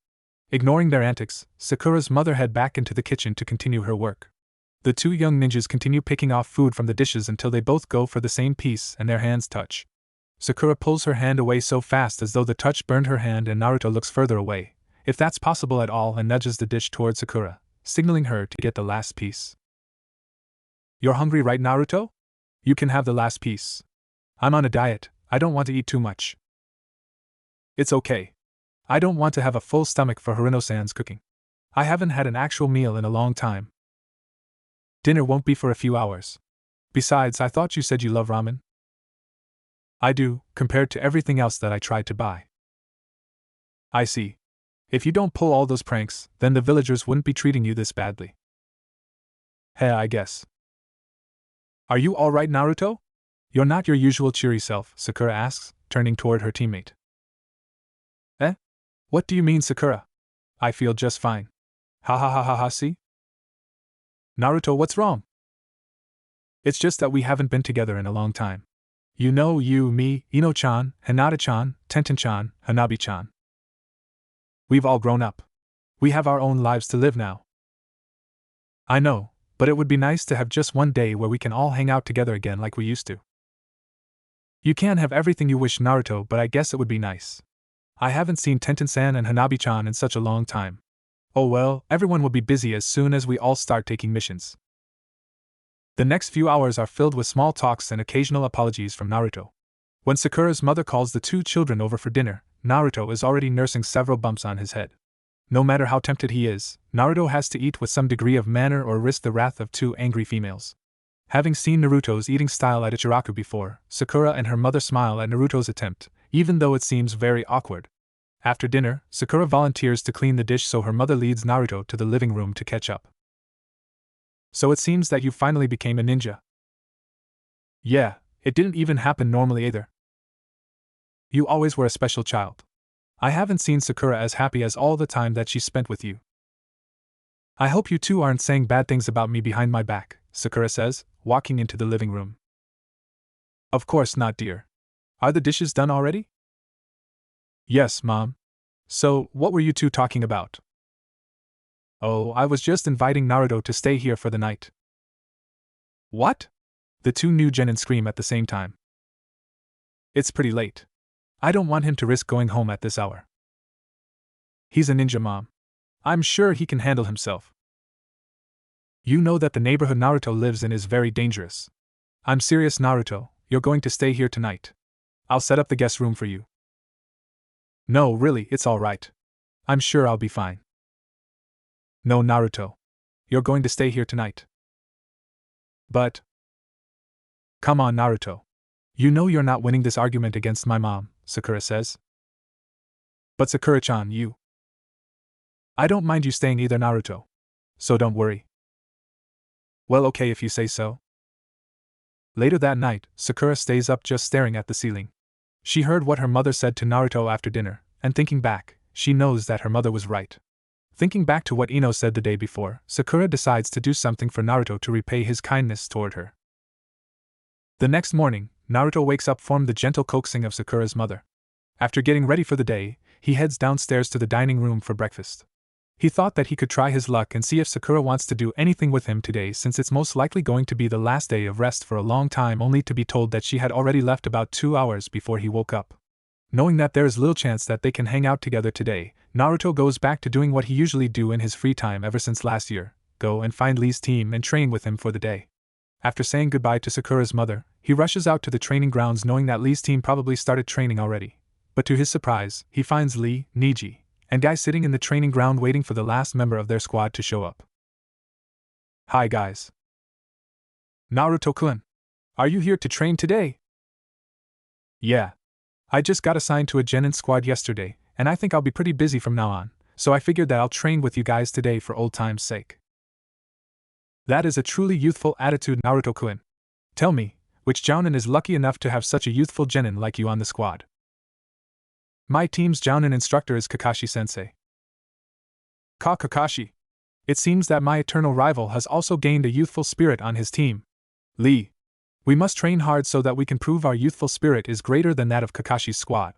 It pains me to say this, but from now on, Naruto-kun is your rival. Is that understood? Hi, Guy-sensei. Lee. Guy-sensei. Naruto can only cringe at the outward display of emotion. He knows what's coming next, having seen it every time he stops by to visit. Just as they are about to proceed to the next and final stage, someone taps Naruto on the shoulder and pulls him away. Tenten. My youthful flower. What caused you to arrive late today? Guy asks. Something came up. Whatever, let's start our training, Niji says. Actually, maybe we should try something different for today. What do you suggest, Tenten? Lee asks. Maybe Niji can train with Lee and I'll train with Naruto. Excellent idea. After all, if Lee and Naruto are to be rivals, Lee cannot reveal his technique to Naruto. Very well, you shall train with Naruto-kun today. Since we need to prevent Lee and Naruto from seeing each other's techniques, I'll take Naruto to train somewhere else. Yes. That is a brilliant suggestion. You may do that. Thanks, Sensei. Let's go, Naruto. Naruto and Niji stare at Tenten in confusion. It is obvious that she's trying to hide something and lure Naruto somewhere, but they can't figure out what is the purpose or what drives her to do such a thing. Shrugging, Naruto starts following the girl as Niji turns his attention to the green-clad ninjas hugging before him, with Lee promising to defeat Niji, or do something seemingly impossible. Seeing that Naruto turned around to figure out what all the screaming is about, Tenten grabbed Naruto's arm and drags him away before her sensei changes his mind about letting Naruto and her leave. When she finally has Naruto's attention again, she starts speeding off toward the edge of the village, muttering something about being late. In fact, she's moving so fast that Naruto can barely catch up. After a while, Naruto starts to recognize where Tenten is trying to lead him to. Hey Tenten-chan. Isn't this the path to? She'll find out when we get there. When they finally arrive at their destination, Naruto stands frozen at his spot looking at the four girls standing in the flower field, the very flower field that he and his first few friends have always met after Ino discovered it. Sakura-chan, Ino-chan, Hinata-chan, Hanabi-chan? What's going on? Well, you said that it would be nice for us to get back together even if it's just for one day. Sakura-chan. I never thought that forehead girl would do something like this, but I guess people do change. Oh, be quiet, Ino-pig. After getting up early, Sakura tells her mother of her intentions and leaves the house after getting a quick breakfast. Walking down the street leading to the Yamanaka's flower shop, she starts fumbling with her hair and stops when she touches the metal hatayat on the top of her head. She still remembers what she said to Ino after meeting Kakashi for the first time when she gave Ino back the red ribbon that was the sign of their friendship. She knows that this may not be the best of time to ask for a favor from her friend-turned-rival, but if swallowing her pride means that she can do something for her friend to apologize for the way she treated him, she would be more than willing to do it. In a sense, it was Ino that woke her up to the truth that day, so she should have no problem going along with her idea. Ohio Sakura-chan. What brings you here today? Konnichiwa, Inoichi-san. Is Ino here? Yeah, hold on. Hey Ino! Someone's here to see you. If it's Shikamaru or Chuji, then they'll just have to wait. No, it's Sakura. Sakura? Okay, I'll be right out. Ino walks out to the shop still adjusting her usual purple dress and fumbling trying to tie her hair up in the usual ponytail. After everything that happened 2 days ago, Ino knows that whatever it is that brought Sakura here must be important. So, what do you want, forehead girl? Do you have time today? Well, I'm not doing anything, and my team won't start doing any missions till tomorrow. Good, come with me. Forehead girl. Wait up. Dragging the ponytail blonde across town, Sakura stops in front of a small apartment and knocks on the door. After a while, a girl with her hair tied up into 2 buns and dressed in a Chinese shirt with a pair of tight sweatpants answers the door. Sakura, Ino, what brings the two of you here? Tenten-san. Naruto usually trains with your team on his free time, right? Yeah. He and Lee really hit it off. Why? Can you take Naruto to our flower field? Our team is off today, so I think he will be visiting your team again. Sure, but why? I'll explain it when we get there. I still need to get Hinata-chan and Hanabi-chan. Okay, if he shows up, then I'll take him there. Thanks, Tenten-san. As soon as she says goodbye, Sakura turns and runs toward the Hyuga compound.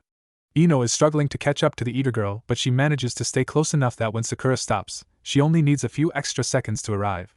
Taking a look at each other, Sakura knocks on the front door hesitantly, knowing how cold Hayashi has become ever since he stopped allowing Hinata and Hanabi to spend any extended period of time with them.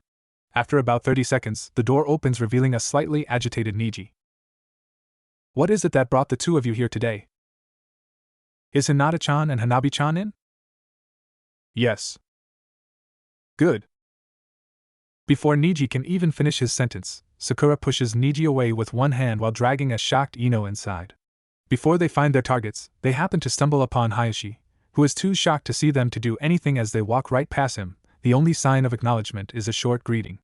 They find Hinata and Hanabi getting ready for the day in their rooms, and soon drag the confused sisters back past the still shocked Hayashi, and eventually past the shocked Niji before closing the door behind them. What is going on? Hinata asks. I was thinking that we can have a reunion of sorts at our flower field today. I know that Hayashi-san probably won't approve, so I have to drag you two out here. Actually, I would allow it this time. Also, I would appreciate if you don't barge into my compound unannounced the next time you are looking for my daughters. Hayashi-san. We're sorry, but we're kind of in a hurry, so Ino stutters, trying to get away from the Hyuga clan head. Don't worry about it. Hinata's squad will start meeting tomorrow, and I will allow her to have a day off for this occasion. Chichiyui, am I allowed to leave as well? Hanabi asks. Yes, it's a special occasion. You are allowed to go as well. Thank you, Chichiyui. Wow, Sakura-chan, you went through all that for me? What's with that tone in your voice? This doesn't mean anything special. It's just that I thought it was a good idea to have a reunion when you mentioned it yesterday, Sakura says, blushing. Arigato, Sakura-chan. Eck. Hey, what are you? Let me go. I want a hug too. Of course, Tenten-chan. Naruto then, in turn, gave everyone a hug. It all went smoothly until Naruto hugs the last girl. The white-eyed princess's face turns bright red and, with her eyes rolled to the back, faints as soon as the loud-mouthed ninja wraps his arms around her. Reaching into her weapon's pouch, Tenten retrieves some smelling salt to revive Hinata before lecturing at Naruto for being so forward. They spend the rest of the day catching up and playing, and when it's time to head home, Naruto declares it the best day of his life and promptly thanks everyone by hugging them again, which caused Tenten to bring out the smelling salt for the fainted Hinata for the second time of the day. Team 7 is at the Hokage Tower to report the success of their latest mission and to receive their next assignment. As the Hokage reaches for the D-ranked mission pile, Naruto starts complaining about the dullness of the missions. To appease Naruto and reward the team for the string of mission successes, he gives them a C-ranked mission to protect a bridge builder from Nami no Kuni as he heads back and complete the bridge. Am I supposed to feel confident putting my life in the hands of these runts? They look so undependable, especially the shortest one. Kakashi moves behind Naruto discreetly as Naruto starts laughing at the person the bridge builder is talking about. Taking a look at his sides, Naruto notices Sasuke and Sakura moving a step closer to him, showing him that he is the shortest one on the team. Kakashi moves in to restrain Naruto before the genin can attack the bridge builder, but he cannot stop Naruto's screaming from damaging everyone's hearing. Calm down, Naruto. We can't kill the client. Let me go, Kakashi-sensei. I'll tear him apart. Then we'll see who's undependable. Can't you just knock the dope out? We need to let him blow off some steam, or it'll be worse when he wakes up. Sakura, tell him to stop, Sasuke says, turning to the last option for help. How? I don't care, just make him stop. So you would go out on a date with him or something, Kakashi says, his grip on Naruto starting to slip. What? I can't do that, Kakashi-sensei. He'll tire out eventually, right? Yeah, but we don't want any trouble during the trip either, Kakashi explains. The bridge builder takes a drink from his canteen as he leans against the wall and quietly enjoys the free entertainment. The Hokage and Iruka can only watch on in amusement, though they are pondering what Naruto's antics would do to the village's reputation. Finally, Sakura gives up and agrees, to which Naruto's screams of anguish turns to yells of jubilation.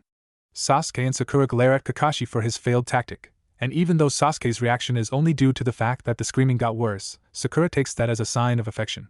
While Naruto is oblivious to the apparent grin on Kakashi's face, Sasuke and Sakura are highly unnerved by it, each trying to figure out what their sensei is thinking.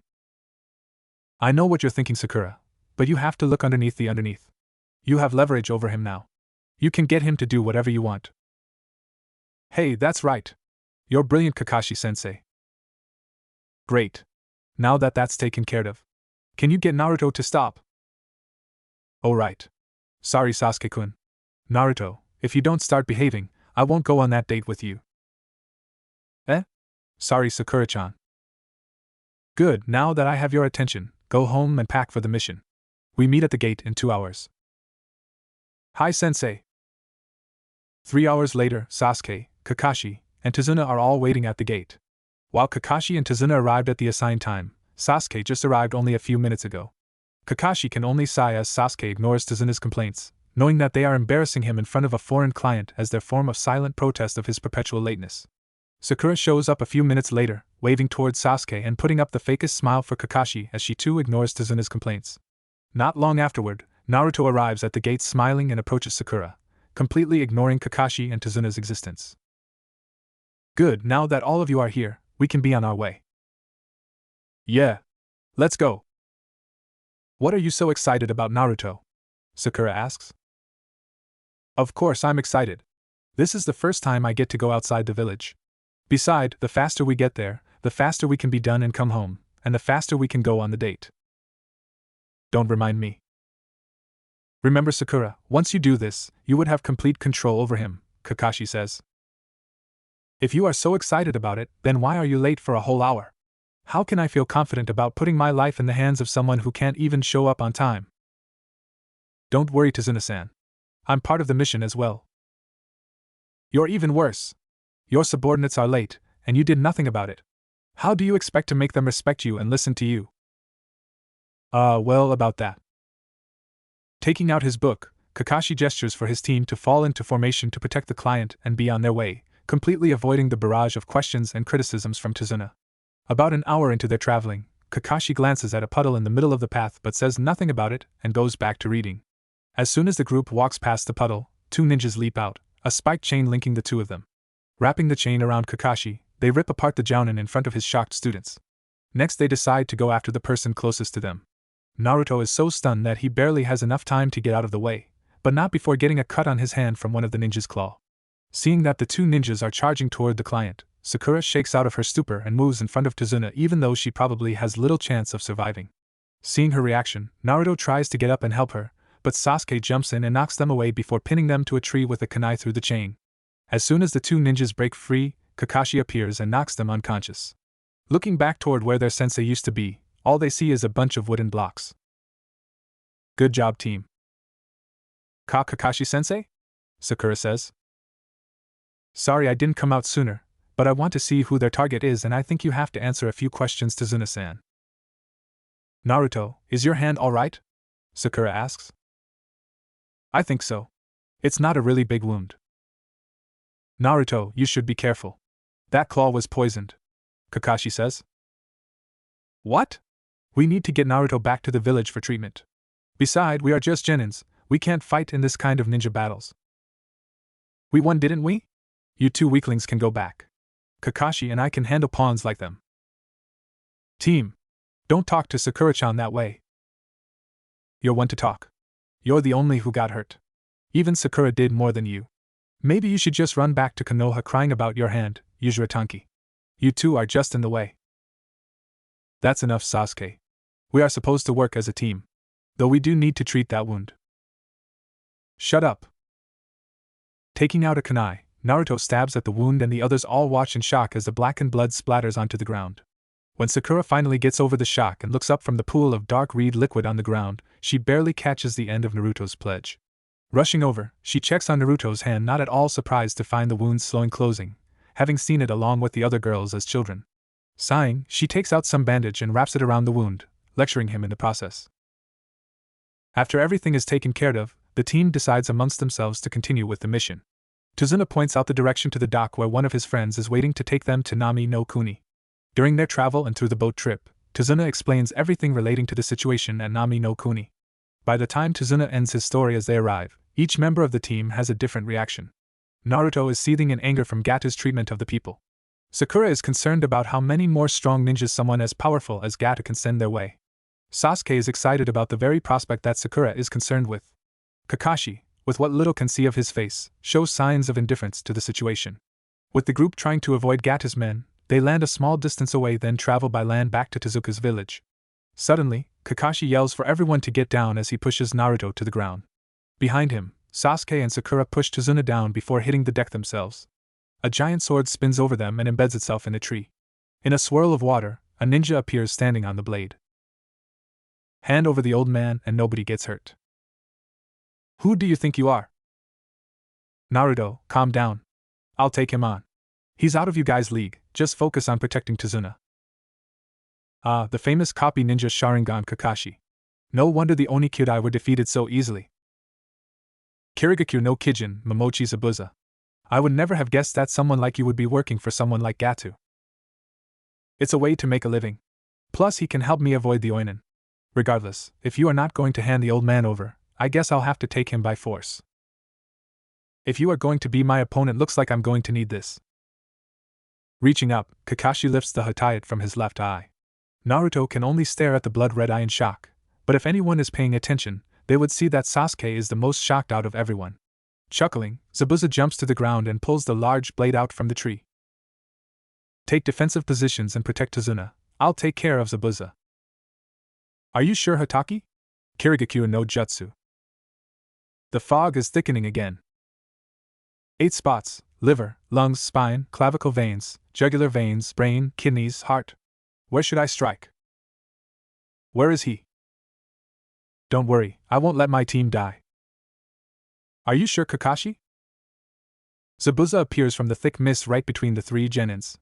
Before anyone can react, Kakashi is already behind Zabuza, but before either one of them can make a move, Zabuza turns into a puddle of water, with Naruto holding a kunai where the kidney would have been. Another Zabuza appears behind Kakashi and swings his massive sword across the waist of Kakashi, who also turns into a puddle of water. The real Kakashi shows up behind this Zabuza and holds a kunai to his neck before it turns into another puddle of water, and the real Zabuza appears behind Kakashi ready to swing his giant sword once again. Barely ducking under the swing, Kakashi is then kicked into the water by Zabuza. Idiot. Suetun, Shiro no Jutsu. Zabuza says, trapping Kakashi in the water prison. There is no way for you to break out of this technique, Kakashi. I'll get around to you later. Miza Bunshin no Jutsu. Forming the necessary seals, the water along the shore rises up and forms into another water clone. Looking up, the clone stares right at Naruto before charging forward and kicking Naruto away, knocking off his hatayat in the process. Naruto. You were lucky when you took out my water clone the first time, punk. But you don't even deserve to be my opponent. Hurry, take Tazuna-san and escape. There is no chance that you can win against Zabuza. His clone will disperse if it gets too far away from the body, and he has to stay in this spot to keep me in the water prison. Slowly getting up, Naruto stares at his hatayat under the foot of Zabuza. Growling in anger, Naruto charges towards Zabuza only to be kicked away again, but he managed to retrieve his hatayat. Hey you! The one without the eyebrows. Ever heard of the phrase don't judge a book by its cover? I'll make you respect me if it's the last thing I do. Listen, Sasuke, I got a plan. Che, now you want to work together. You talk big, kid, but can you back it up? Kage Bunshin no Jutsu. Oh? Kage Bunshin? And there's quite a number of them too. The mass of Kage Bunshin charges at Zabuza, completely covering him, but Zabuza clears them away with a swing of his sword. With his Kage Bunshin flying every which way, Naruto digs through his backpack and throws a Fuma Shuriken towards Sasuke. Fuma Shuriken, Kage Fusha. Leaping in the air, Sasuke throws the Fuma Shuriken toward the real Zabuza. Reaching out, Zabuza catches the Fuma Shuriken easily, but spots another Fuma Shuriken hidden in the shadow of the first one. Before the second Fuma Shuriken connects, however, Zabuza jumps out of the way with his hand still connected to the water prison. With Zabuza still in the air, the second Fuma Shuriken turns into Naruto, and he throws a kunai at that arm. Surprised by the attack, Zabuza can barely dodge out of the way, but not without the kunai leaving a small cut on his cheek. Furious at the surprise attack, Zabuza whirls his body around and tries to throw the Fuma Shuriken at Naruto only to have it blocked by Kakashi, who escaped when Zabuza's hand left the water prison. So, you managed to get out of the water prison. The same technique won't work on me twice. It's time to finish you off. Activating his Sharingan, Kakashi jumps away from Zabuza and they both start forming a sequence of hand seals. Everyone is amazed by the speed and the accuracy of which Kakashi copied Zabuza's hand seals as they both use the Suryuden at the same time. After the two moves cancel each other out, they start running through hand seals again, but Kakashi finishes ahead of Zabuza this time and unleash an even deadlier technique. Suetun, Daibakufu no Jutsu. The whirlpool swallows up Zabuza, sweeps him ashore and slams him into a tree. Before Kakashi can land the final blow, 2 senbons pierce through the back of Zabuza's neck. Looking up, they find a young Kirin standing on one of the branches. Jumping down, Kakashi checks the body to find that Zabuza is indeed killed by the young ninja. Thanks for all your help. I have been tracking him waiting for an opportunity to kill him. Your mask. You're a Oinen. Who are you? This is our fight. How can you just? Relax, Naruto. He's not our enemy. But. Relax. Now's not the time. Well, thanks for helping me out. I'm going to dispose of this body. Lifting the body, the Oinin uses Shunshin no Jutsu to teleport away. Pulling down his Hittite to cover his Sharingan, Kakashi orders his team to head into the village before fainting on the spot. While Sakura and Sasuke help carry Kakashi, Naruto takes another look at the spot where Zabuza was before hurrying after them as they begin to get angry at him for slacking off. After struggling with his weight for a while, the team finally manages to carry Kakashi to Tazuna's house. With the help of Tazuna's daughter Tsunami, they clean out a room and set up a futon for Kakashi to rest. Are you going to be alright? Tsunami asks. No, I think I won't be able to move around too much for a week. Sensei, even though the Sharingan is powerful, you should at least consider the damage it may cause to your body. Well, at least we defeated that powerful ninja, right? But who was that other ninja? Sakura asks. Oinin is part of the ANBU squad. Their mission is to track down and kill any Nukenin from their village. A ninja's body contains a lot of secrets about his village. If a ninja from another village finds the body, they can extract those secrets and uses it against the Nukenin's original village. What's the matter, dope? Sasuke says, noticing the still silent Naruto, still moping that someone else killed Zabuza? No, I just have a weird feeling that something is not right, that's all. Why is that? Kakashi says, mildly interested. Of all the times I've trained with Tenten-chan, I've never seen her aim for the neck. I would think that if it's that effective, someone like Tenten-chan would have at least tried to hit it a few times. Naruto's right, Kakashi says, bolting up suddenly before slamming down on the futon again. Kakashi-sensei, stop moving around, you'll faint again. Normally, Oinin would take care of the body on the spot. So what? Sasuke says. You still don't understand? What did the boy do with Zabuza's body? We don't know. He took it away, Sakura says. Exactly. If he needs proof, all he needs to do is take the head back. More importantly, the weapon the boy used aren't exactly a weapon of choice for killing others. That means Zabuza is still alive. It's true that I did check his body, but I'm afraid it's only a temporary death. So what are we going to do now? Sensei is still bettered in. What if Zabuza comes back? I don't think he's in much better shape than I am. It looks like I'm going to have to use the time to train you guys. Train us? Even you had so much trouble defeating Zabuza, Kakashi-sensei, Sakura says, what chance do we stand even if we do train? Don't sell yourselves short. Don't forget who it was that got me out of the water prison. You guys have grown so much in such a short period of time that I can't help but to feel proud of you. So how are we going to train? I will show you all tomorrow. I still need some rest. About a week passed since Kakashi put his team on their training regiment. Sakura had long since perfected her chakra control and she is assigned to protecting Tazuna at the bridge in case Gata gets impatient and sends other thugs to attack while Zabuza is recovering. Sasuke had been heading to the forest clearing every morning and returning every evening for his training, and Naruto practically spent the entire day at the clearing to train, only stopping back at Tazuna's house for food. Occasionally, Sasuke and Sakura would help him back to Tazuna's house to rest, but mostly Naruto would train himself till exhaustion then fall asleep in the clearing. On the sixth day, before Sasuke arrives at the clearing, there is another person there who finds Naruto asleep while pick herbs. Hey, wake up, you'll catch a cold. Eh? Who are you? What are you doing out here? I'm just here to pick some herbs. Hey Nei-chan, do you want me to help you out? Okay, the girl says before telling him how to pick out the useful herbs from wild grasses. Wow, I never knew that these wild grass can be so useful. So, what are you doing out here this early in the morning? Training. I need to train to get stronger. Really? Do you have someone you wish to protect? Huh. I suppose. Why? When you have someone you wish to protect, you become much stronger. I can tell that you will get much stronger. If fate would have it, we may meet again. Bye, Nei-chan. Oh, by the way, I'm male. What? Naruto screams as the person leaves the clearing. What are you doing, dope? Sasuke? Did you see the person that just walked past? Do you think that's a male or female? I don't have time for this. Let's just start training already. The next night, Sasuke and Naruto stumble back to Tazuna's house right at dinner time. After finding that they have finally reached the top of the trees successfully, Kakashi allows them to join Sakura on guard duty the next day. Of course, due to his exhaustion, Naruto stayed in bed the next morning when his team headed out to the bridge. What? What do you mean they left already? Naruto screams when he found out he was left behind. Oh, Naruto, you're awake. Your sensei said that you should take a break today, Tsunami says. Arg, I knew it. They left me behind again. I'm going. As Naruto charges through the forest heading to the bridge, he notices cut marks littering the path. Slowing down to investigate, he finds a boar lying dead in the middle of the path a bit further ahead. These are sword marks. I've seen Tenten-chan use weapons like this. This is bad. Jumping through the trees again, Naruto heads back toward Tazuna's house. He arrives just in time to see Tazuna's grandson charging blindly toward two thugs. Jumping into his path, he uses the Kawarimi no Jutsu to replace Inari with a block of wood he picked up from the forest heading back.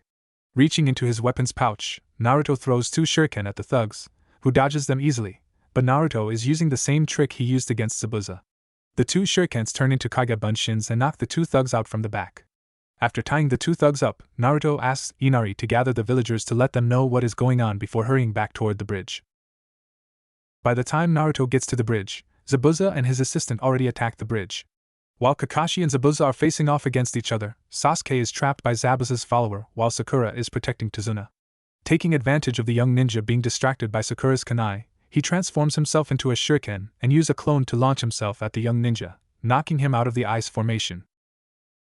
Hey Sasuke team! How did you end up getting trapped? Do you want me to help? You talk too much dope. Seeing that the two are distracted, Zabuza launches a series of shurikens and kunais at Naruto, but the young ninja blocked all of them with his Senbon needles. Haku, what are you doing? Please allow me to handle them myself, Zabuza-san. While Zabuza has Haku's attention, Sasuke begins to check his wounds and find that none of the injuries indicate that Haku is aiming for any vital spots, and from the way he blocked every one of the weapons from Zabuza, it's not likely that he missed his target. While he's thinking, Naruto sneaks inside the ice formation. Hey, I'm here to save you. What are you doing in here, you idiot? What are you talking about? I'm here to save you and this is what you say. Haku re-enters the ice mirrors while Sasuke and Naruto are arguing. Picking out the mirror that he is entering from, Sasuke reaches for his weapons pouch only to find that Haku has moved to the mirror directly behind him. Seeing that he can't catch up to Haku's speed, Sasuke tries to blast his way out with his Gakakyu, but the Grand Fire Ball has little effect on the ice mirrors. He's too fast. There is no way I can catch up to his speed with my eyes. This is just like training with Lee. I need to use my other senses to pick out where he is. Closing his eyes, Naruto tries to listen for any sound that may tip off where the real Haku is. Looking over his shoulder, Sasuke soon becomes enraged at Naruto's lack of reaction as needles start flying toward the two of them again. He had been expecting Naruto to at least provide enough backup for him so that at least one of them would be able to escape and they would be able to attack from both sides, like how it should have been before Naruto entered the ice formation. While Sasuke is dodging left and right trying to avoid being hit in any vital spots as much as possible, Naruto only covers himself up and takes the hit while still trying to focus on the enemy's location. When Naruto finally has a gauge on Haku's movement, he has taken a fair share of hits that severely limits his movement, even if his wounds are all closing up at a rapid pace. By this point, Haku had already expended much of his chakra, and Sasuke, being pressured into protecting himself, has slowly awakened his Kekkei Genkai, the Sharingan. Deciding to end the fight quickly, Haku intentionally attacks Naruto, but focuses all his attention on Sasuke. When Naruto finally looks around after everything quiets down after the latest barrage of attack, he sees Sasuke standing in front of him with Senbon needles littering all over his body. Scrambling to his feet, Naruto barely catches Sasuke before his unconscious body hits the ground. He got in my way without thinking to protect you. Is this the first time you have seen someone die in battle? This is the life of a ninja. He truly is someone worthy of the title ninja. Shut up. I won't forgive you. Haku is stunned by the sheer amount of chakra emanating from Naruto's body. The senbons that are still embedded in Naruto are forced out by the chakra, and the cuts from Haku's attacks are all healed instantly. Seeing the crazed Naruto charging to him, Haku can only slow him down by firing more senbons and moving to another ice mirror. Taking advantage while Naruto can't determine which mirror is housing the real Haku, he charges toward Naruto only to have him dodge out of the way. Before Haku can get back inside an ice mirror, Naruto catches him on the wrist and punches Haku through one of the ice mirrors. With one of the ice mirrors broken, the rest of the formation crumbles along with the mask on Haku's face. Charging toward Haku again, Naruto wants to kill Haku with the next hit, but upon seeing Haku's face, Naruto snaps out of his rage and the punch lost all power behind it. Why did you hold back? Where is the fire that you showed before? You can't kill me like this. What are you talking about? Zabuza-san doesn't need useless ninjas. You have taken away my right to live. Why do you dedicate your life to him? Is he your only precious person? I used to have other precious people. They are my parents. But then I discovered something my bloodline. Because of that, in a village that despises Kekkei Genkai, my father killed my mother, and he wanted to kill me. When I finally shake out of my stupor, I found out that I've already killed my father. That was the first time when I feel that I'm not necessary in this world. It's not until I met Zabuza-san that I discover another purpose to live, and now you've taken that away.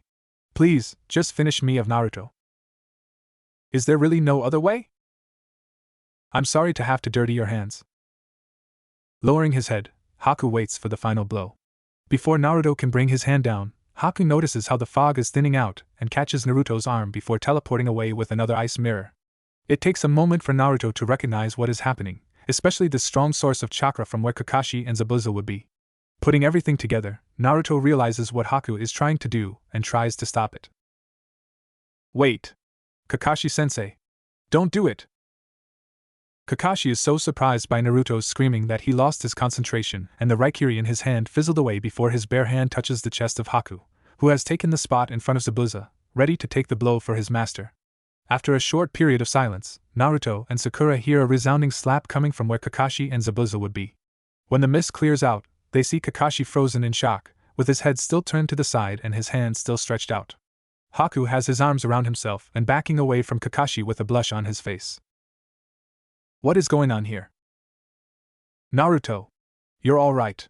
Where is Sasuke-kun? He is fine. I knocked him unconscious by striking his pressure points.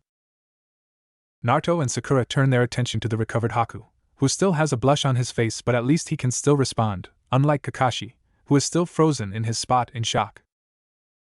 You two should go check on him. We still have unfinished business here, Kakashi says. What? Wait, you don't have to fight. Don't worry. Our opponent is not your sensei, Haku says. Gato, what are you doing here? Zabuza says when the last hit of the mist disappears. You still haven't accomplished your task yet? You are pathetic, Zabuza. What are you doing here? Why are all those men behind you? I told you I can take care of this. There's been a change of plan. You see, Zabuza, I've never intended to paying you a dime.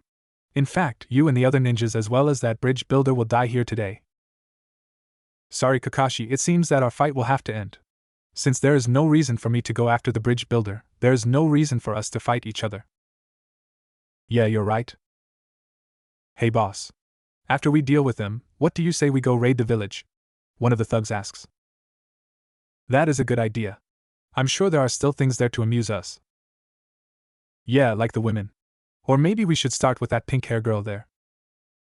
You should get your eyes checked. That girl is so ugly that I doubt we'll get much money when we sell her to the brothel after we are done. Don't you lay a hand on her. So, we got a little punk trying to play hero? Or are you just angry that you won't get first shot at her? Naruto, don't! Before Kakashi can even intervene, Naruto's dark chakra flares up again. Seeing the feral look and feeling the dark energy wave washing past them, all the thugs surrounding Gato takes a step back. Reaching into his weapons pouch, Naruto pulls out a kunai and charges right into the middle of the crowd, slicing and clawing through everything he comes into contact with. Sakura watches in fear seeing the berserk Naruto killing all the thugs without so much as a flinch from the bloodbath.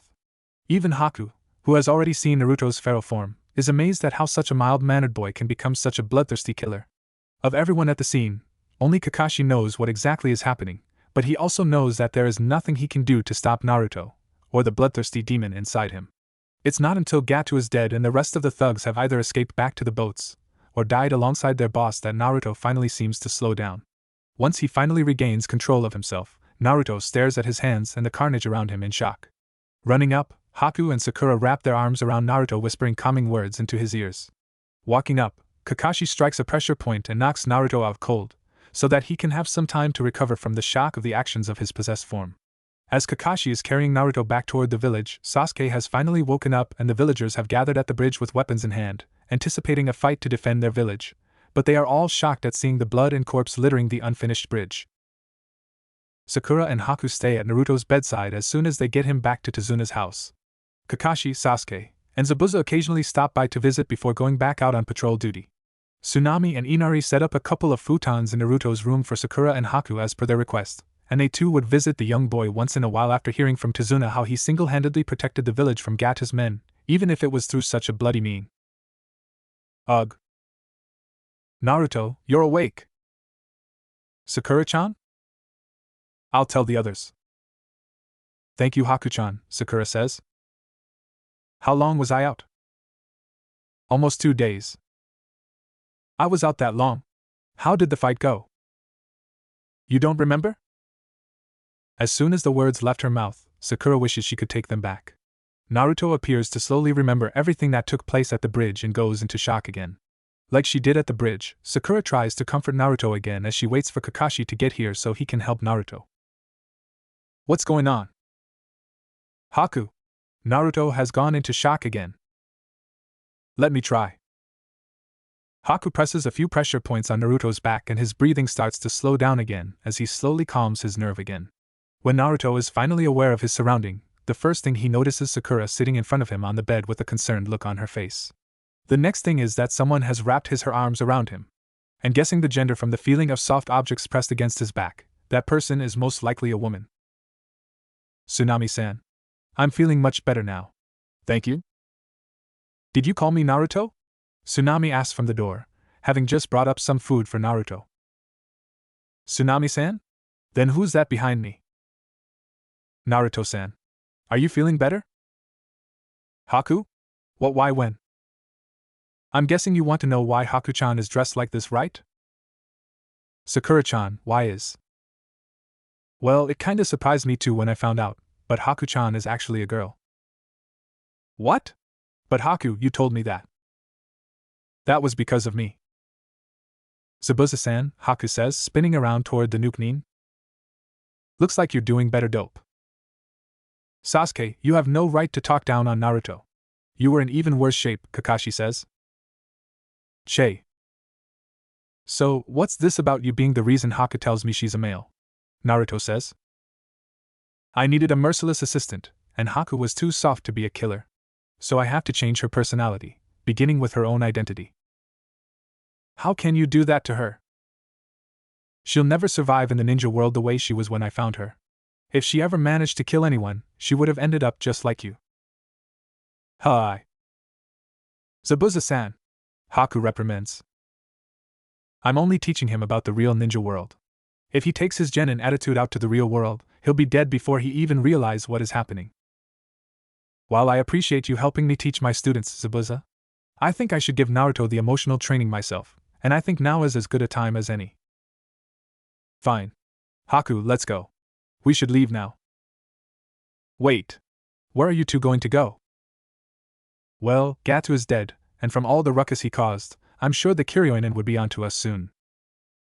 Why don't you go back to Konoha with us? I'm sure Gigi wouldn't mind having you two become Konoha-nin. I highly doubt it. You have no idea how I became a Nuke-nin, do you? I don't care. I'm sure I can convince Gigi to let you stay. Having some place to go back to is better than wandering around the world, isn't it? Zabuza-san, I am quite tired of running away all the time as well. Let's get back on patrol, Haku. You can visit this kid later. Hi. Zabuza-san. Arigato. A few weeks later, the bridge is finally finished and Kakashi's team heads back to Konoha with Zabuza and Haku in tow. As soon as they arrive at the gates, the guards, realizing who is in the group, try to move in and arrest Zabuza, but Kakashi sends them away with a wave of his hand. Continuing on toward the Hokage Tower, Zabuza and Haku can't help but to notice the villagers' glare on Naruto, and the rest of the group notices the wary looks from the other ninjas on Zabuza. As soon as they enter the meeting chamber, the Hokage almost choked on the tea he's drinking upon seeing an A-ranked Nuke-nin walking into his office. Kakashi, what is the meaning of this? Hokage-sama, we completed the mission. I'm here to report. Forget about that, what is Momochi Zabuza doing here? Well, you see, Hokage-sama Momochi Zabuza is requesting protection and safe haven. And the reason why I should grant this request is... I have a few ways of convincing you, but I doubt you want me to use them. Gigi, Naruto says. I remember where that little orange book is. I'm sure you don't want anything to happen to it. Ahem. Well, that does it. Momochi Zabuza, and what's your name? Momochi Haku. Momochi Zabuza and Momochi Haku are hereby granted residency in Konoha and are officially enlisted as Konohanin. Zabuza will gain the rank of Jounin while Haku will gain the rank of Genin. Since there are no Genin squad with an opening, I suppose you two will have to be your own squad for now, which means you are restricted to the village and are only allowed to accept D-rank missions. I understand. I will have someone find a suitable dwelling for the two of you, but for now, you'll have to stay with Naruto. That shouldn't be a problem. Very well, the rest of you are dismissed. Now Kakashi, give me your report. As soon as they are dismissed, the group heads back out into the street before Sasuke leaves for the Uchiha compound with Sakura following him. As Naruto is leading Zabuza and Haku toward his apartment, he spots Team Guy heading his way. Naruto-kun, it seems that you have finally returned from your mission, Lee screams. Hey Lee. Hey Tenten-chan. How are you doing, Guy-sensei? We are doing great. I assure you my squad is burning with the power of youth. That's nice, Guy-sensei. Say Naruto, who are they? Tenten asks. Oh, this is... Are my youthful eyes deceiving me? How can a Nuke-nin be walking in our village unstopped? There must be some kind of mistake, Guy says before Naruto can begin to explain. Actually, Guy-sensei, Hokage Gigi already allowed Zabuza and Haku-chan to stay in our village and become Konohanin. Is that so? Well then I welcome you to our village, Momochi-san. Naruto-san, is he always like this? Haku whispers. Heh, Guy-sensei is a bit too enthusiastic at times, but he's a really good person. I see. Tenten-chan. I want you to meet Haku-chan. She is great with a saman. She is probably as good as you are with weapons. Is that so? Well, I would love to test my skills against you, Haku-san. My apologies, but Naruto-san is just showing us to his house where we will be staying until Hokage-sama finds us a new place to stay. I really wish to settle down and get some rest after the long journey. Well, maybe another time then. Yes, that sounds good. A week after Zabuza and Haku have joined Konoha, the Hokage has found them a new place of residence. Taking advantage of the council's inability to prevent him from doing so, he leaves it up to Zabuza and Haku to allow Naruto to live with them, an offer that Naruto jumps at. In the following month, the two former Kirinins often train and participate in missions alongside Team 7, given their lack of members. While Naruto got closer to Zabuza and Haku, the relationship between Naruto and Sasuke got progressively worse. Sasuke craves for the kind of power he heard of from Tazuna about Naruto's actions at the bridge, and Naruto wants to gain Sasuke's respect, something that Sasuke is not willing to give while he craves for Naruto's power. Well, this mission is over. You are all free to go, Kakashi says before disappearing. Then I'm going home. Eh? Sasuke-kun, wait. Don't you want to practice our teamwork? If you have that kind of free time, you should use it to train.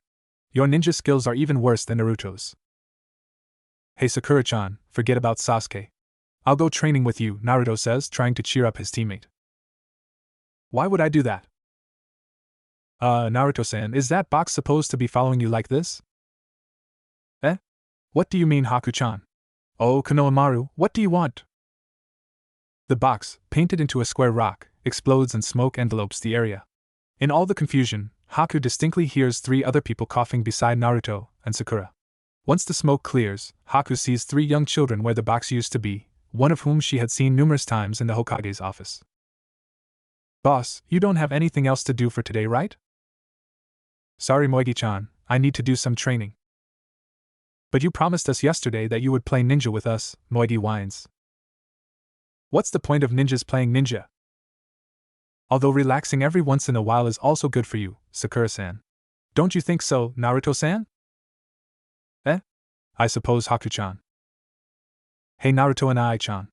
Who are these two girls? Konohamaru asks. How them? Hey, I know. Boy, you're a slick one, and Ai-chan. But how did you end up with two girlfriends? Eh? Girlfriends? But why would you pick that but ugly pink hair girl? Before he could even start to back away, Sakura already sent Naruto flying to the wall along with Konohamaru. While Haku wants to stop the ensuing beating, she also doesn't want to fuel any more rumors from Konohamaru. Naruto-ibun, Kono-chan, are you two alright? Don't worry, Moigi-chan. I'm used to it. What about you, Konohamaru? Ouch. Naruto-ibun, are you sure that but ugly person is a girl? Everything almost takes place in slow motion as they watch Sakura spins around and chases after them. Haku watches in amusement but soon realizes that the three young kids may not survive this beating and chases after them. Turning a corner, Konohamaru slams into someone who just happens to be taking a shortcut through the narrow streets. Growling, the boy in a jumpsuit with face paint reaches down and lifts Konohamaru into the air by his scarf. The girl next to him slams the butt of the large battle fan she's carrying onto the ground, leaning against it. Hey, you little punk. That hurts. Kankuro. Don't. Hey, you. Let go of Konohamaru right now. Naruto screams. How about no? I'm telling you, you're going to get yourself into trouble, Kankuro. Just let me enjoy myself for a minute until he gets here, Temari. Why you? I said let him go. Naruto says. Shut up. You are starting to annoy me, you little runt. However, if it's that girl next to you doing the talking. Now you're starting to get on my nerve. Let go of Konohamaru right now before I bash your face in. Naruto-san. Please allow me to take care of this. Haku-chan? Naruto says, looking at the girl before nodding and stepping back. That's much better. You should learn some manner from your friend, you punk. I don't care anymore. If you want to get in trouble, Kankuro, do what you want. Just don't drag me into it, Temari says, sighing and keeping her attention on the group all the while. Just who is that kid? Looks like he is pretty close to both those girls. Doesn't looking like they are related either. Che, I don't see what's so special about him. It's obvious that you are not here to stir up any trouble, and neither are we. So why don't you just let the boy go, and we can all be on our way? Oh? Give me on good reason why I should, Pinky. If you value life, then you should let him go. Temari's eyes widen in shock as Haku pulls a saban out of her hair. Looking at her eyes, Temari can tell that Haku means business. Before she can say anything, another voice speaks out behind her. Temari and Kankuro's look of surprise turns into look of fear as soon as they hear the voice. Jiegara. Kankuro, you are embarrassing our village. You know why we are here, so don't cause any trouble. Gaara, listen. They started this. Shut up. Or I'll kill you. Let's go. Wait. You are Sunanin, right? Even though Suna and Konoha are allies, there are still rules against our ninjas entering each other's villages. So can you tell me why are you all here? Or else I don't think I can allow you to leave. Haku-san, I don't think now is the best time, to Sakura whispers. Look carefully, we have a pass. How can you not know about the Chunin tournament coming up? Chunin tournament? It's an examination process to select qualified genin to be promoted to Chunins. Don't tell me you don't know that kid. Che. Temari, stop wasting time with the kid. Of course the runt doesn't know, or else he wouldn't ask you. Of course I know about it. I'm just wondering if you guys are in it. I've wasted enough time here. Temari, Kankuro, let's go. The next morning, Kakashi asks his team to meet him at the bridge that has become their gathering spot since the team was formed. As usual, Kakashi is several hours late. As soon as he arrives, Naruto starts bombarding him with questions about the Chunin examination. Calm down, Naruto. I recommended the three of you to the Hokage to take the exam. Do you know if any other teams are participating? Why, yes. As a matter of fact, I know that Guy, Asuma, and Kurenai's team are participating as well. Naruto involuntarily shudders at the mention of Guy's team. He still has nightmares about how Tenten would visit Team 7's training ground as soon as her team is dismissed. She would announce her appearance by firing her weapon at Haku, challenging her to a match. Haku would always respond by firing a senbon back toward Tenten. The ensuing barrage of weapons would always be suspiciously close to Naruto, most likely because they are using him as a target, seeing how he's always standing closest to Haku. Hey Naruto. Are you coming or what? Sakura says, shaking Naruto out of his nightmares. Huh? What? We are meeting the other squads. Let's go. Kakashi leads his squad to a nearby training ground. While the other Jounins are used to Kakashi's antics, the Genins are all pacing about waiting for their exercise to begin. As soon as Kakashi enters the clearing, Guy immediately takes Kakashi away, challenging him to all means of odd tasks, leaving Asuma and Kurenai to brief the teams. So everyone is finally here. Took you guys long enough. You're in no position to complain, Shikamaru, you were just slacking off the whole time. So don't you dare talk to Sasuke-kun that way, Ino yells, raising her fist for added effect. Hello Sasuke-kun. Don't mind my dumb teammate here. Hands off Inobuta. Sasuke-kun doesn't care about you or your teammates. What did you say, forehead girl? Alright. We may get some free entertainment. Kiba, may I remind you that it is unwise to be in the vicinity of two kunoichi fighting? Relax, Shino. Neither one of them are that strong anyway. They are no match for our Hinata. Right, Hinata? I believe that Ino-san and Sakura-san are a very good kunoichi. Hey Naruto. Where is Haku-san? Our match doesn't have a winner yet. I believe she is out on a mission with Sabuza-san, Tenten-chan. Alright you kids, listen up. What do you want, Asamaji-san? Naruto asks when the Jounin has everyone's attention. We are going to tell you briefly about the Chunin examination, then I will leave you all to train amongst yourselves, Asuma says. Why do we have to train with all the other teams anyway? We can do that by ourselves without revealing our abilities to everyone. That is true, Shikamaru, but if you manage to become Chunins, chances are that you will have to go on mission with people who are not part of your Genin team. This training session is for you all to get to know each other's abilities better. Not like that lazy bum would train by himself anyway. Don't worry about him, Asuma-sensei, please go ahead. Alright, back to the point. We're not supposed to tell you the exact formats of the exam, but that doesn't mean we can't give you a general idea about it. After all, there are teams who have taken the exam before and you are at a disadvantage in taking the test for the first time. Anyway, they change the exact rules of the test every year, but the general framework is that it will be divided into 3 parts, a written exam, a survival exam, and a tournament. What's the point of all these exams? They should know who could handle the task of a Chunin from all the mission we took. There are Genins who have exceptional talents but are unfit for the role of a Chunin. Sasuke. The 3 stages are designed specifically to test the abilities required by Chunins. Either way, now you all know the format of the exam, so we're going to break you up into pairs and train in one-on-one combat. Kurenai, care to do the honors? Okay, first pair. Naruto versus Lee. Yash. I will defeat Naruto-kun for sure, or else I will run 500 laps around Konoha. Lee, stop before you embarrass yourself or your teammates. I believe it's too late for that. Oh, Kakashi-sensei, you're back. Where is Guy-sensei? Naruto asks. I believe he's doing 3,000 push-ups right now. Looks like you win again, Kakashi.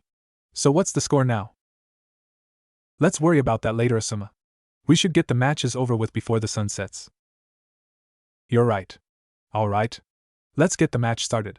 Try avoiding fatal blows, you all still need to take the exam tomorrow. As soon as Asuma's hand comes down, Naruto and Lee jump backward and get into their fighting stance. The others watch on as they move into exchange blows before backing away again, trying to gauge each other's strength. Would you two just get on with it? We don't have all day, you know. Tenten-chan, you're so impatient. Fine. You ready, Lee? Very well, let us begin then. Naruto gets into a defensive stance as Lee starts running around him, trying to find an opening. Lee continues to accelerate until the Genins all have trouble seeing his movements. As they focus on Naruto, they find that he is still in the same stance but has closed his eyes once they cannot catch up to Lee's movements. Suddenly, Naruto raises his right arm and a split second later Lee's kick smashes against it. Turning his wrist, Naruto catches Lee's leg and slams him to the ground. Without wasting any time, Naruto slams his left fist to the ground, trying to catch Lee before he gets away, but Lee rolls away just in time and uses his speed to escape and try to look for another opportunity. Since when can the dope fight so well? Sasuke says. Don't look so surprised. They are both still holding back right now. Kakashi-sensei, what do you mean? Sakura asks. So far it's only a hand-to-hand combat contest.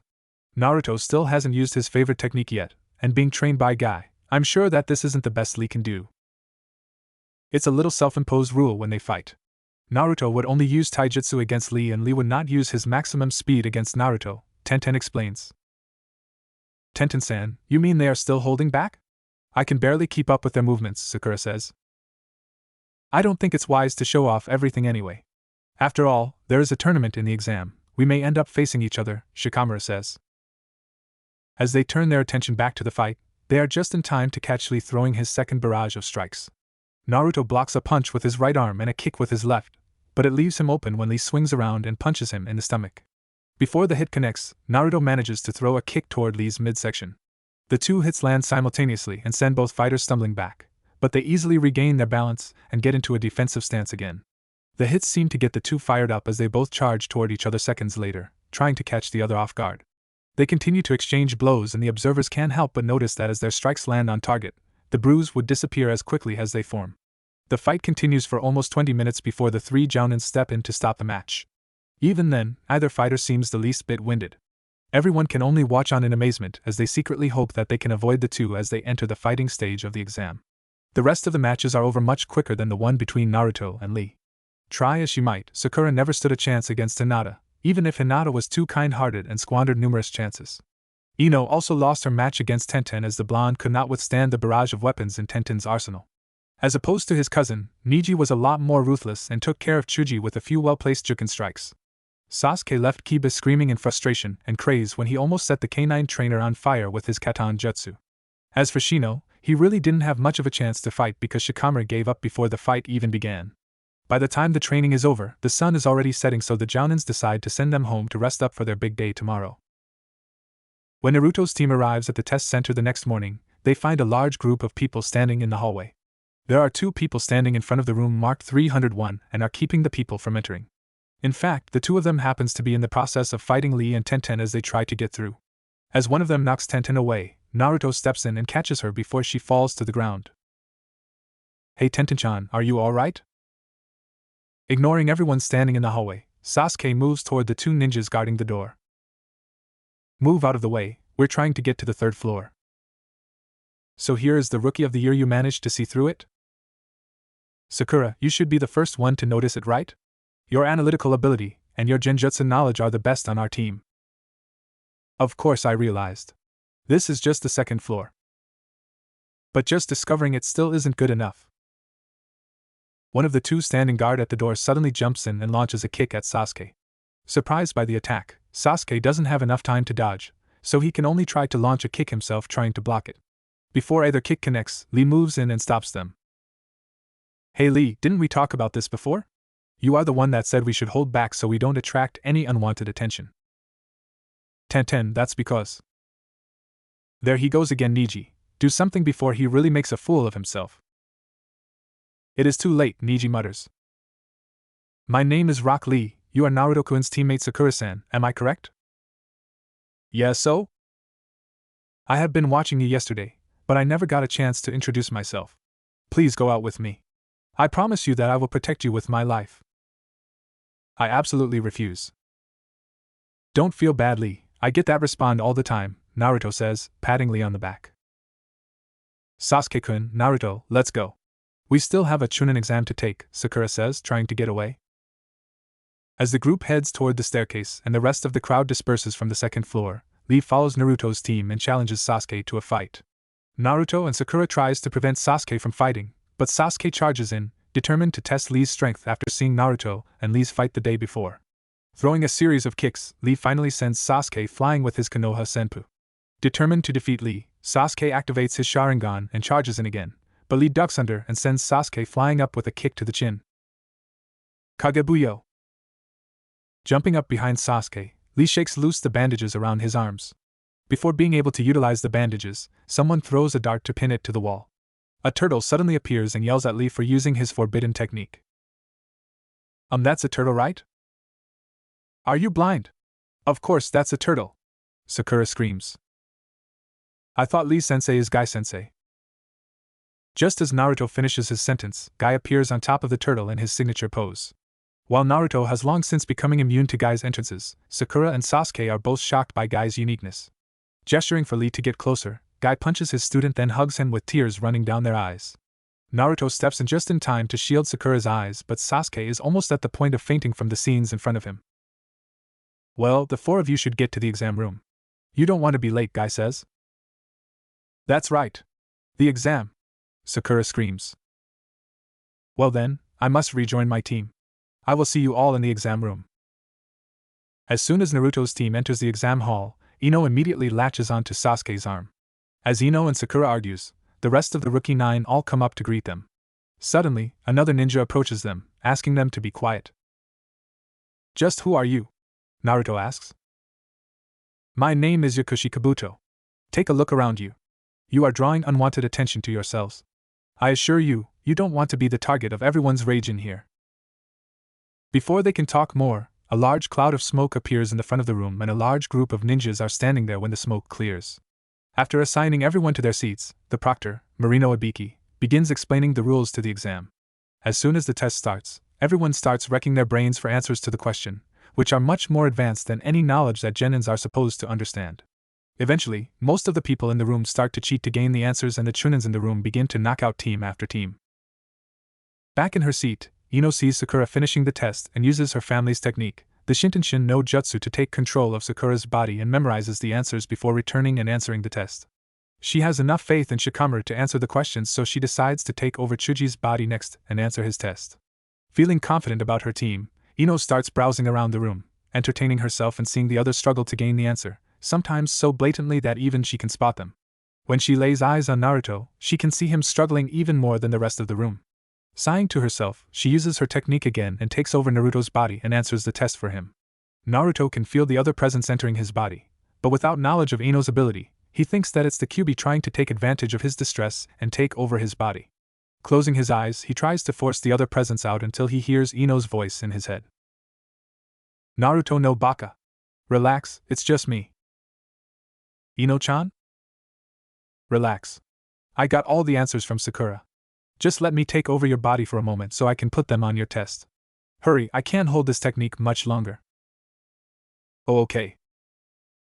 Finally calming down, Naruto's head slumps for a brief moment before looking up again with a mischievous grin. Looking down at the test paper, Ino begins answering the question in Naruto's body. Hinata, who was sitting next to Naruto and saw how he was tormenting himself trying to figure out the answer, cannot believe how quickly Naruto is answering everything. Taking care and not being caught, Hinata tries her best to not check if Naruto's answers are correct, but eventually decides to use her Byakugan to see Naruto's answer. To her surprise, not only did Naruto get all of them correct, she finds out that she answered a few questions wrong and begins changing her answers. Okay, I'm done. Good luck in the rest of the exam, Naruto. I can't come in and save you all the time. Remember, you owe me for this. Thanks, Ino-chan. You're a real lifesaver. Not knowing what is going on, Sakura and Sasuke can only watch as Naruto's body slumps onto the desk before waking up a few seconds later, his previous state of distress no longer seen. In fact, Naruto looks to be extremely confident about the written exam. Soon, 45 minutes passed and the proctor decides that it's time to give out the 10th question. Before that, he starts to announce more rules regarding this particular question. First of all, you need to choose whether you want to answer this question or not. What? What do you mean whether we want to answer or not? If you don't answer, then your score will become 0, and you along with your team will be disqualified. Well, of course we will answer it then. There is one more thing: if you choose to answer and get it wrong, you will never have the chance to take the Chunin exam again. In other words, you will remain a genin forever. The choice is yours. If you choose not to answer, just raise your hands and we will take your number, then you can leave. The room becomes completely silent as soon as the words leave Ibiki's mouth. Slowly but surely, team after team decides to drop out of the exam, including the genins who asked the questions. Looking at the proctor, Naruto can see a sadistic grin on his face as he watches the genin teams leave the room. Not able to stand the look on the jounin's face any longer, Naruto slams his hand on the table. Don't you dare underestimate me. I'm not going to let you scare me away. Just bring on the 10th question. Don't be rash, this decision can affect your life. I'm going to ask you again. If you want to leave, now is your last chance. I never say something I can't do. That is my way of the ninja. Taking a look around the room, Ibiki can see that Naruto's little speech has rebuilt everyone's confidence. Even those who were wavering just a moment ago is showing signs of newfound determination. Knowing that no one else will drop out no matter how long he waits, Ibiki decides to continue with the exam. I admire your determination. Very well, for those of you who remain, I hereby announce that you all passed the first stage of the exam. What? What about the 10th question? Temari asks. There never was any 10th question. I suppose you can call that yes/no question the 10th question. Then what's the point of the first 9 questions? Oh, they serve their purpose. That was for testing your information gathering skills. Given the amount of pressure and the difficulty of the questions, I doubt that many of you are able to answer them. In other words, you are forced to resort to cheating to pass the exam. For that purpose, I have hidden 2 chunins who know the answers to the questions in the exam hall for you guys to cheat off of. Of course, those of you who can't even cheat properly without getting caught are eliminated by my assistants. Accepting the explanation, Temari sits back down and waits for the proctor to continue. At this point, Sakura raises her hand to continue the barrage of questions. But I still don't understand the purpose of the 10th question. The 10th question is the true purpose of this exam. Given the rules, the question is highly unreasonable. Just as in real life, a chunin's duty is as a team leader. If you are given a mission where there is no information and the enemy is surely preparing for your attack, would you accept the mission? Just because you value your life and doesn't want your teammates caught up in the danger, so you would refuse the mission? This thinking is unacceptable. When given a mission, no matter how unreasonable or dangerous, a ninja's duty is to accept and complete the mission assigned. Anyway, I hereby declare that the first stage of the chunin exam is completed. I wish you all good luck the rest of the way. Just as the genins are about to celebrate, someone barges into the room from the windows and hangs a banner in front of the exam hall while the person is still rolling on the ground. Now is not the time to celebrate. I'm the proctor for the second part of the exam, Mitarashi Anko. Let's head out to the test center for the second phase. Follow me.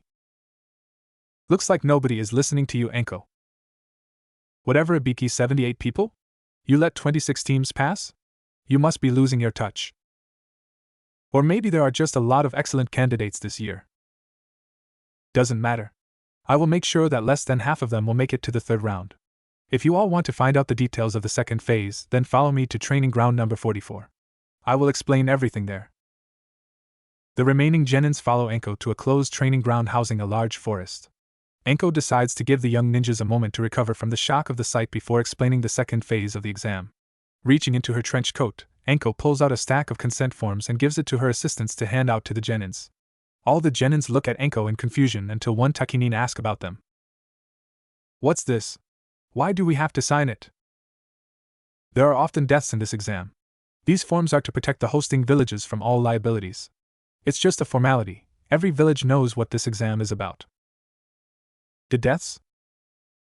Don't worry, Hinata. I'm sure you'll be just fine. Yeah, you should worry about yourself, Kiba. Make sure Hinata-chan doesn't get hurt trying to save you. What did you say, Naruto? Alright, be quiet all of you. I'm going to explain the rules just once, so listen up. Everyone's attention shifts toward the seething Anko. Naruto is about to open his mouth to say something and Anko fires a kunai toward him to shut him up. With all the practices he had whenever Haku and Tenten would fight, Naruto easily dodges away from the kunai and it almost hit the kusanin standing behind him. Surprised, the kusanin barely moves out of the way and the kunai cuts a few strands of hair. Before anyone realizes what is happening, Anko is already behind Naruto, pressing another kunai against the back of his neck. Suddenly, Anko spins around, leaving a small cut on Naruto's cheek along the way, and blocks a kunai coming toward her, held by the kusanin by the tongue. If you value your life, don't surprise me with weapons again. My apologies. I was surprised when you fired your kunai, and it cut my precious hair. I hope you understand if I'm a bit excited. Just be sure you don't do it again. And I would like my kunai back, please. Of course. Here you go. Putting the 2 kunai back in her trench coat, she checks with her assistants to see if everyone has received a consent form. After getting confirmation, she nods her head and turns her attention back toward the genins. Alright. Now for the explanation. After everyone in your group has signed the consent form, the group can go to that booth there and pick up one of these scrolls, Anko says while pulling 2 scrolls out from her trench coat. In order to pass the exam, you have to get both a heaven scroll and an earth scroll and proceed to the tower in the middle of the forest. There are 26 teams in this exam, meaning that there will be 13 pairs of scrolls. You must do whatever you can to get your hands on both of these 2 scrolls, including killing your opponent. You have 5 days to accomplish this task. Those at the tower with both scrolls within the time limit will progress to the 3rd exam. Oh, and before you get to the tower, you are forbidden from opening the scrolls. Now, if there's no questions, you can report to the booth once you've signed the forms. Slowly, team after team proceeds to the booth, then heads to the designated entrance.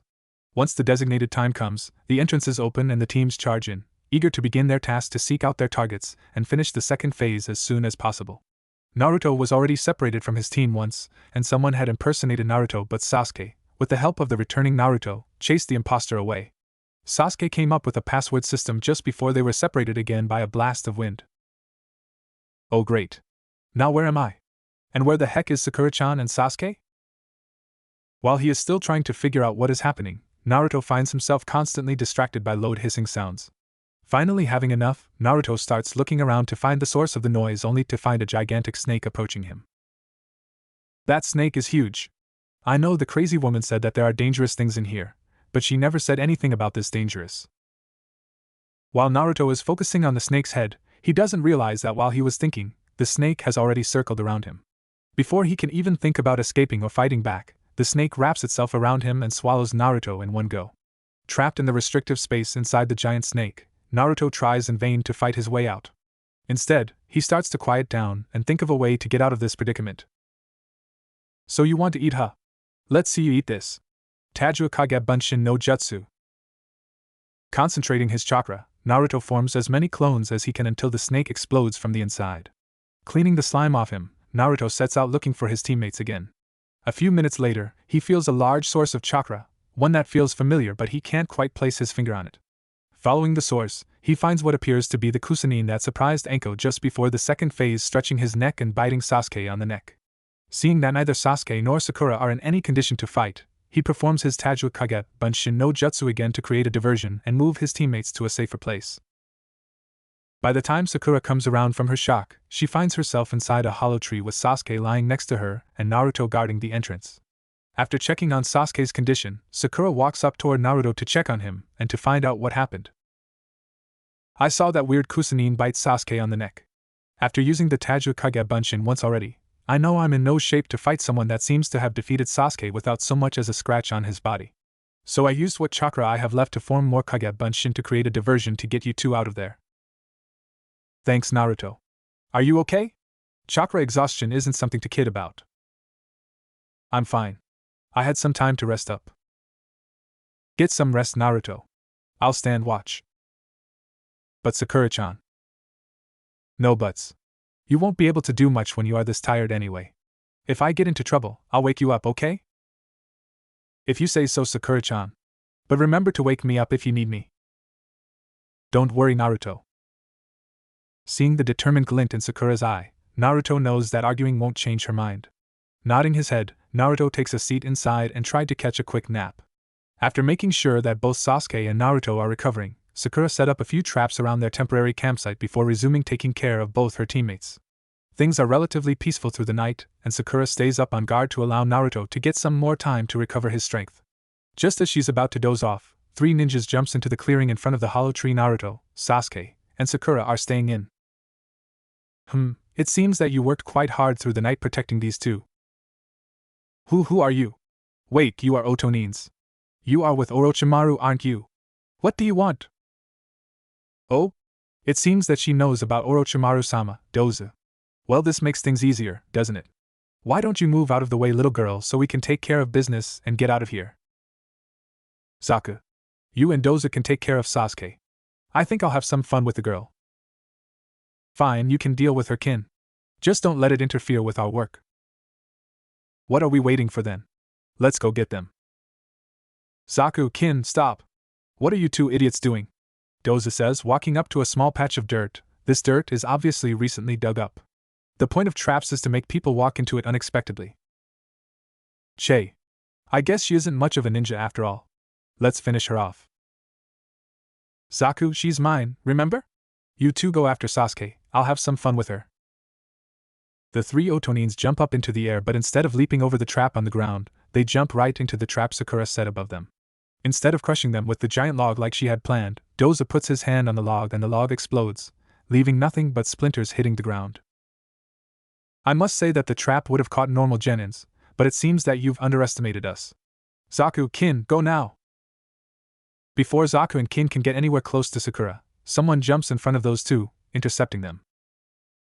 Konoha Reppu! Lee-san! It's you! Who are you? I am the beautiful green beast of Konoha, Rock Lee. And who might you be? Kinyuta Dozu. Yes, I remember you. I saw you in the first phase. The technique you used just now isn't normal. It seems there is no choice. Kin, you go after the girl.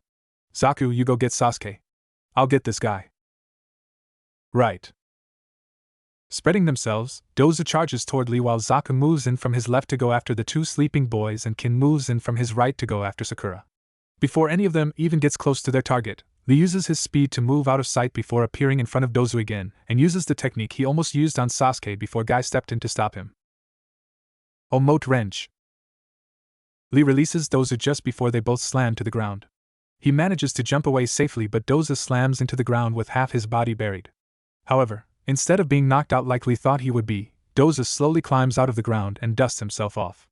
Turning sharply, Dozu charges toward Lee again and tries to punch him, but Lee manages to back away just in time. However, Lee still collapses to the ground, throwing up and holding his left ear.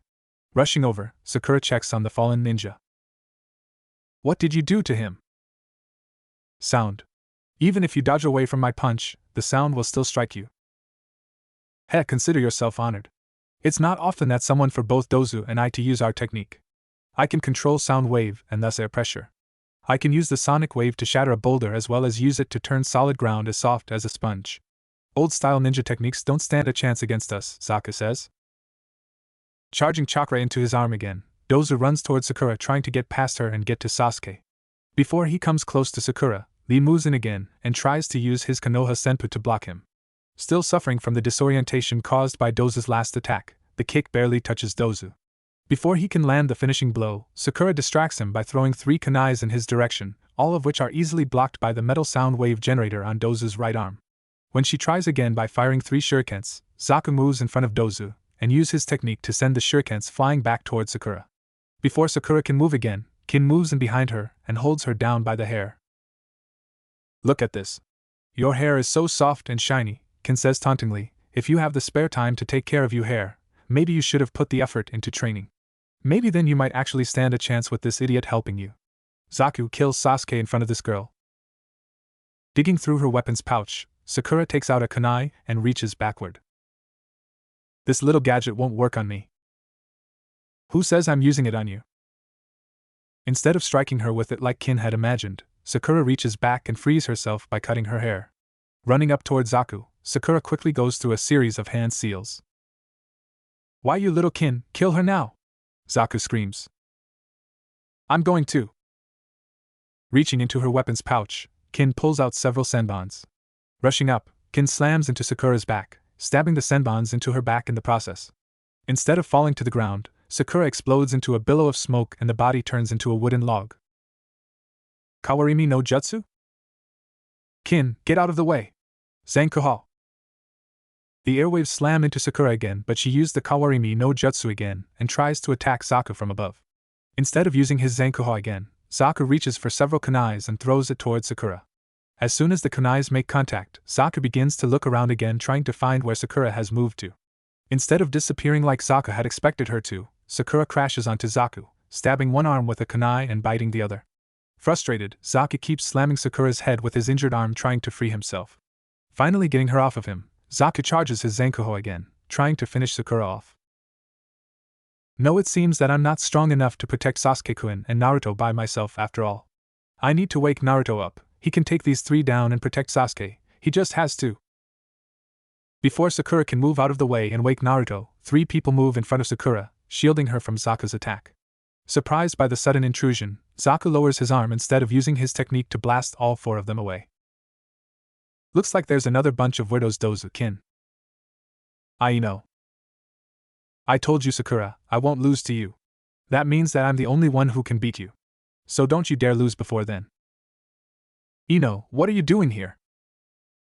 You think I'm going to let you be a hero in front of Sasuke-kun? No chance. Leave this to us. You go and take care of Naruto and Sasuke-kun. Ino, what did you drag me out here for? Shikamaru, let go of my scarf right now. They're going to kill us. Sorry, Chuji. But what kind of men would we be if we leave Ino by herself in this fight? Sorry for getting you 2 involved. Don't worry about it, Ino. We'll figure something out somehow, Shikamaru says. If you 3 insects don't want to die, get out of the way. Especially you, the fat pig with the scarf. What did you call me? Chuji screams, fire burning in his eyes. What are you deaf to? I said if you don't want to die, get out of the way, you fat pig. I'm not fat. I'm just big boned. Hooray to the big boned people. Good. Chuji's angry. Let's go, let's show them what Ino Shikacho can do. Chuji, you're up first. Okay, Shikamaru. Baika no Jutsu. Then Nikuden Sensha. With the giant ball of flesh charging toward him, Zaku tries to blast it away with his Zankuha, only to have it bounce up and crash down on him. Dozu tries to help, but he's stopped in his track by Shikamaru's technique. Kage main no Jutsu success. Ino, take care of the girl. Okay.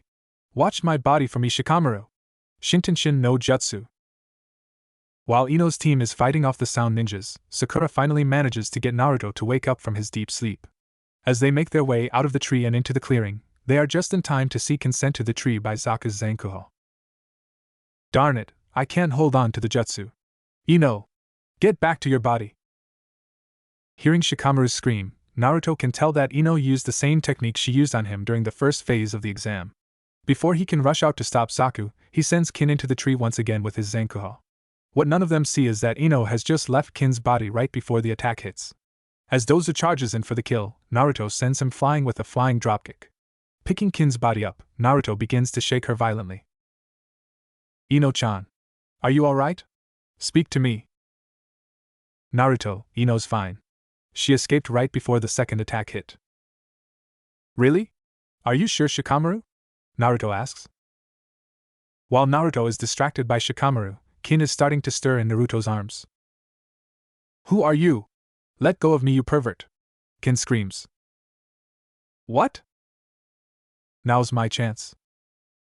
While Naruto drops Kin to the ground like a hot potato, Dozu takes advantage of his lapse in concentration and charges in.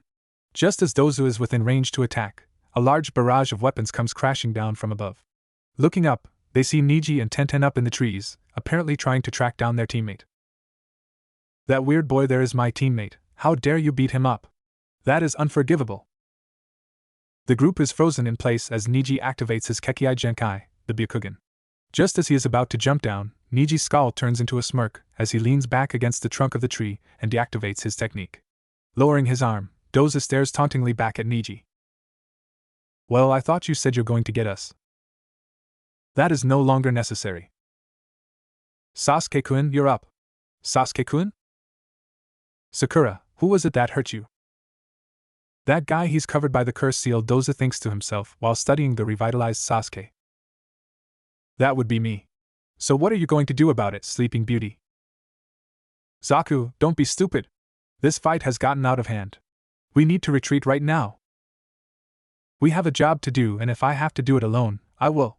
Just make sure you aren't there to claim the credit when we report to Orochimaru-sama. Zaku. Don't. Charging his chakra into his arms, Zaku unleashes a much stronger version of his Zankuha. Just as he's about to relax seeing the trail of destruction his technique has caused, Sasuke moves next to him and sends him flying to the side with just a punch. Before Zaku even knows what is happening, Sasuke is behind him again, with his foot planted on Zaku's back and his arms holding Zaku's. With a simple kick and a pull, two loud snapping sound echoes through the forest, indicating that both Zaku's arms are broken. Now there's only the two of you. I hope that you will at least provide me with some entertainment. Sasuke-kun, stop! I'm begging you, please stop. Wrapping her arms around Sasuke, Sakura finally manages to get Sasuke to calm down and the curse marks on his body starts to recede back to the seal near the back of his neck. Seeing that they are finally saved, Dozu uses his scroll as a bargaining chip and flees with Kin and Zaku in tow. With everything starting to settle down, the three teams decide to tend to the injured before going their separate ways again. So who's going to take care of Lee? Don't worry, I got him. Picking Lee up from Chuji's shoulder, Tenten begins to shake Lee violently, much like what Naruto did to the unconscious Kin a few moments ago. Ino's sweat drops looking at Lee's neck snapping back and forth. I think you are doing more harm than good, Tenten-san, Ino says hesitantly. Oh Tenten, what are you doing here? Lee says, slowing coming to. We are here to help you. What are you thinking, going off by yourself? Not to mention getting beat up so badly. I saw that Sakura-san was in trouble, so I decided to help her. You are an idiot, Lee. I guess I can't deny that. Oh, Lee, what are you doing here? Shinaro, how can you be so disrespectful to Lee-san? Naruto? The rest of the people in the clearing stares wide-eyed at how Sakura sends Naruto flying with one solid punch. Some are even wondering where that strength was when she was fighting against the Otonins. I guess Naruto really brings out the best in you, doesn't he, forehead girl? What did you call me, Ino Pig? Alright, just settle down. I'll fix your hair for you. Oh, okay. After making sure that everything is alright, the teams decide to go back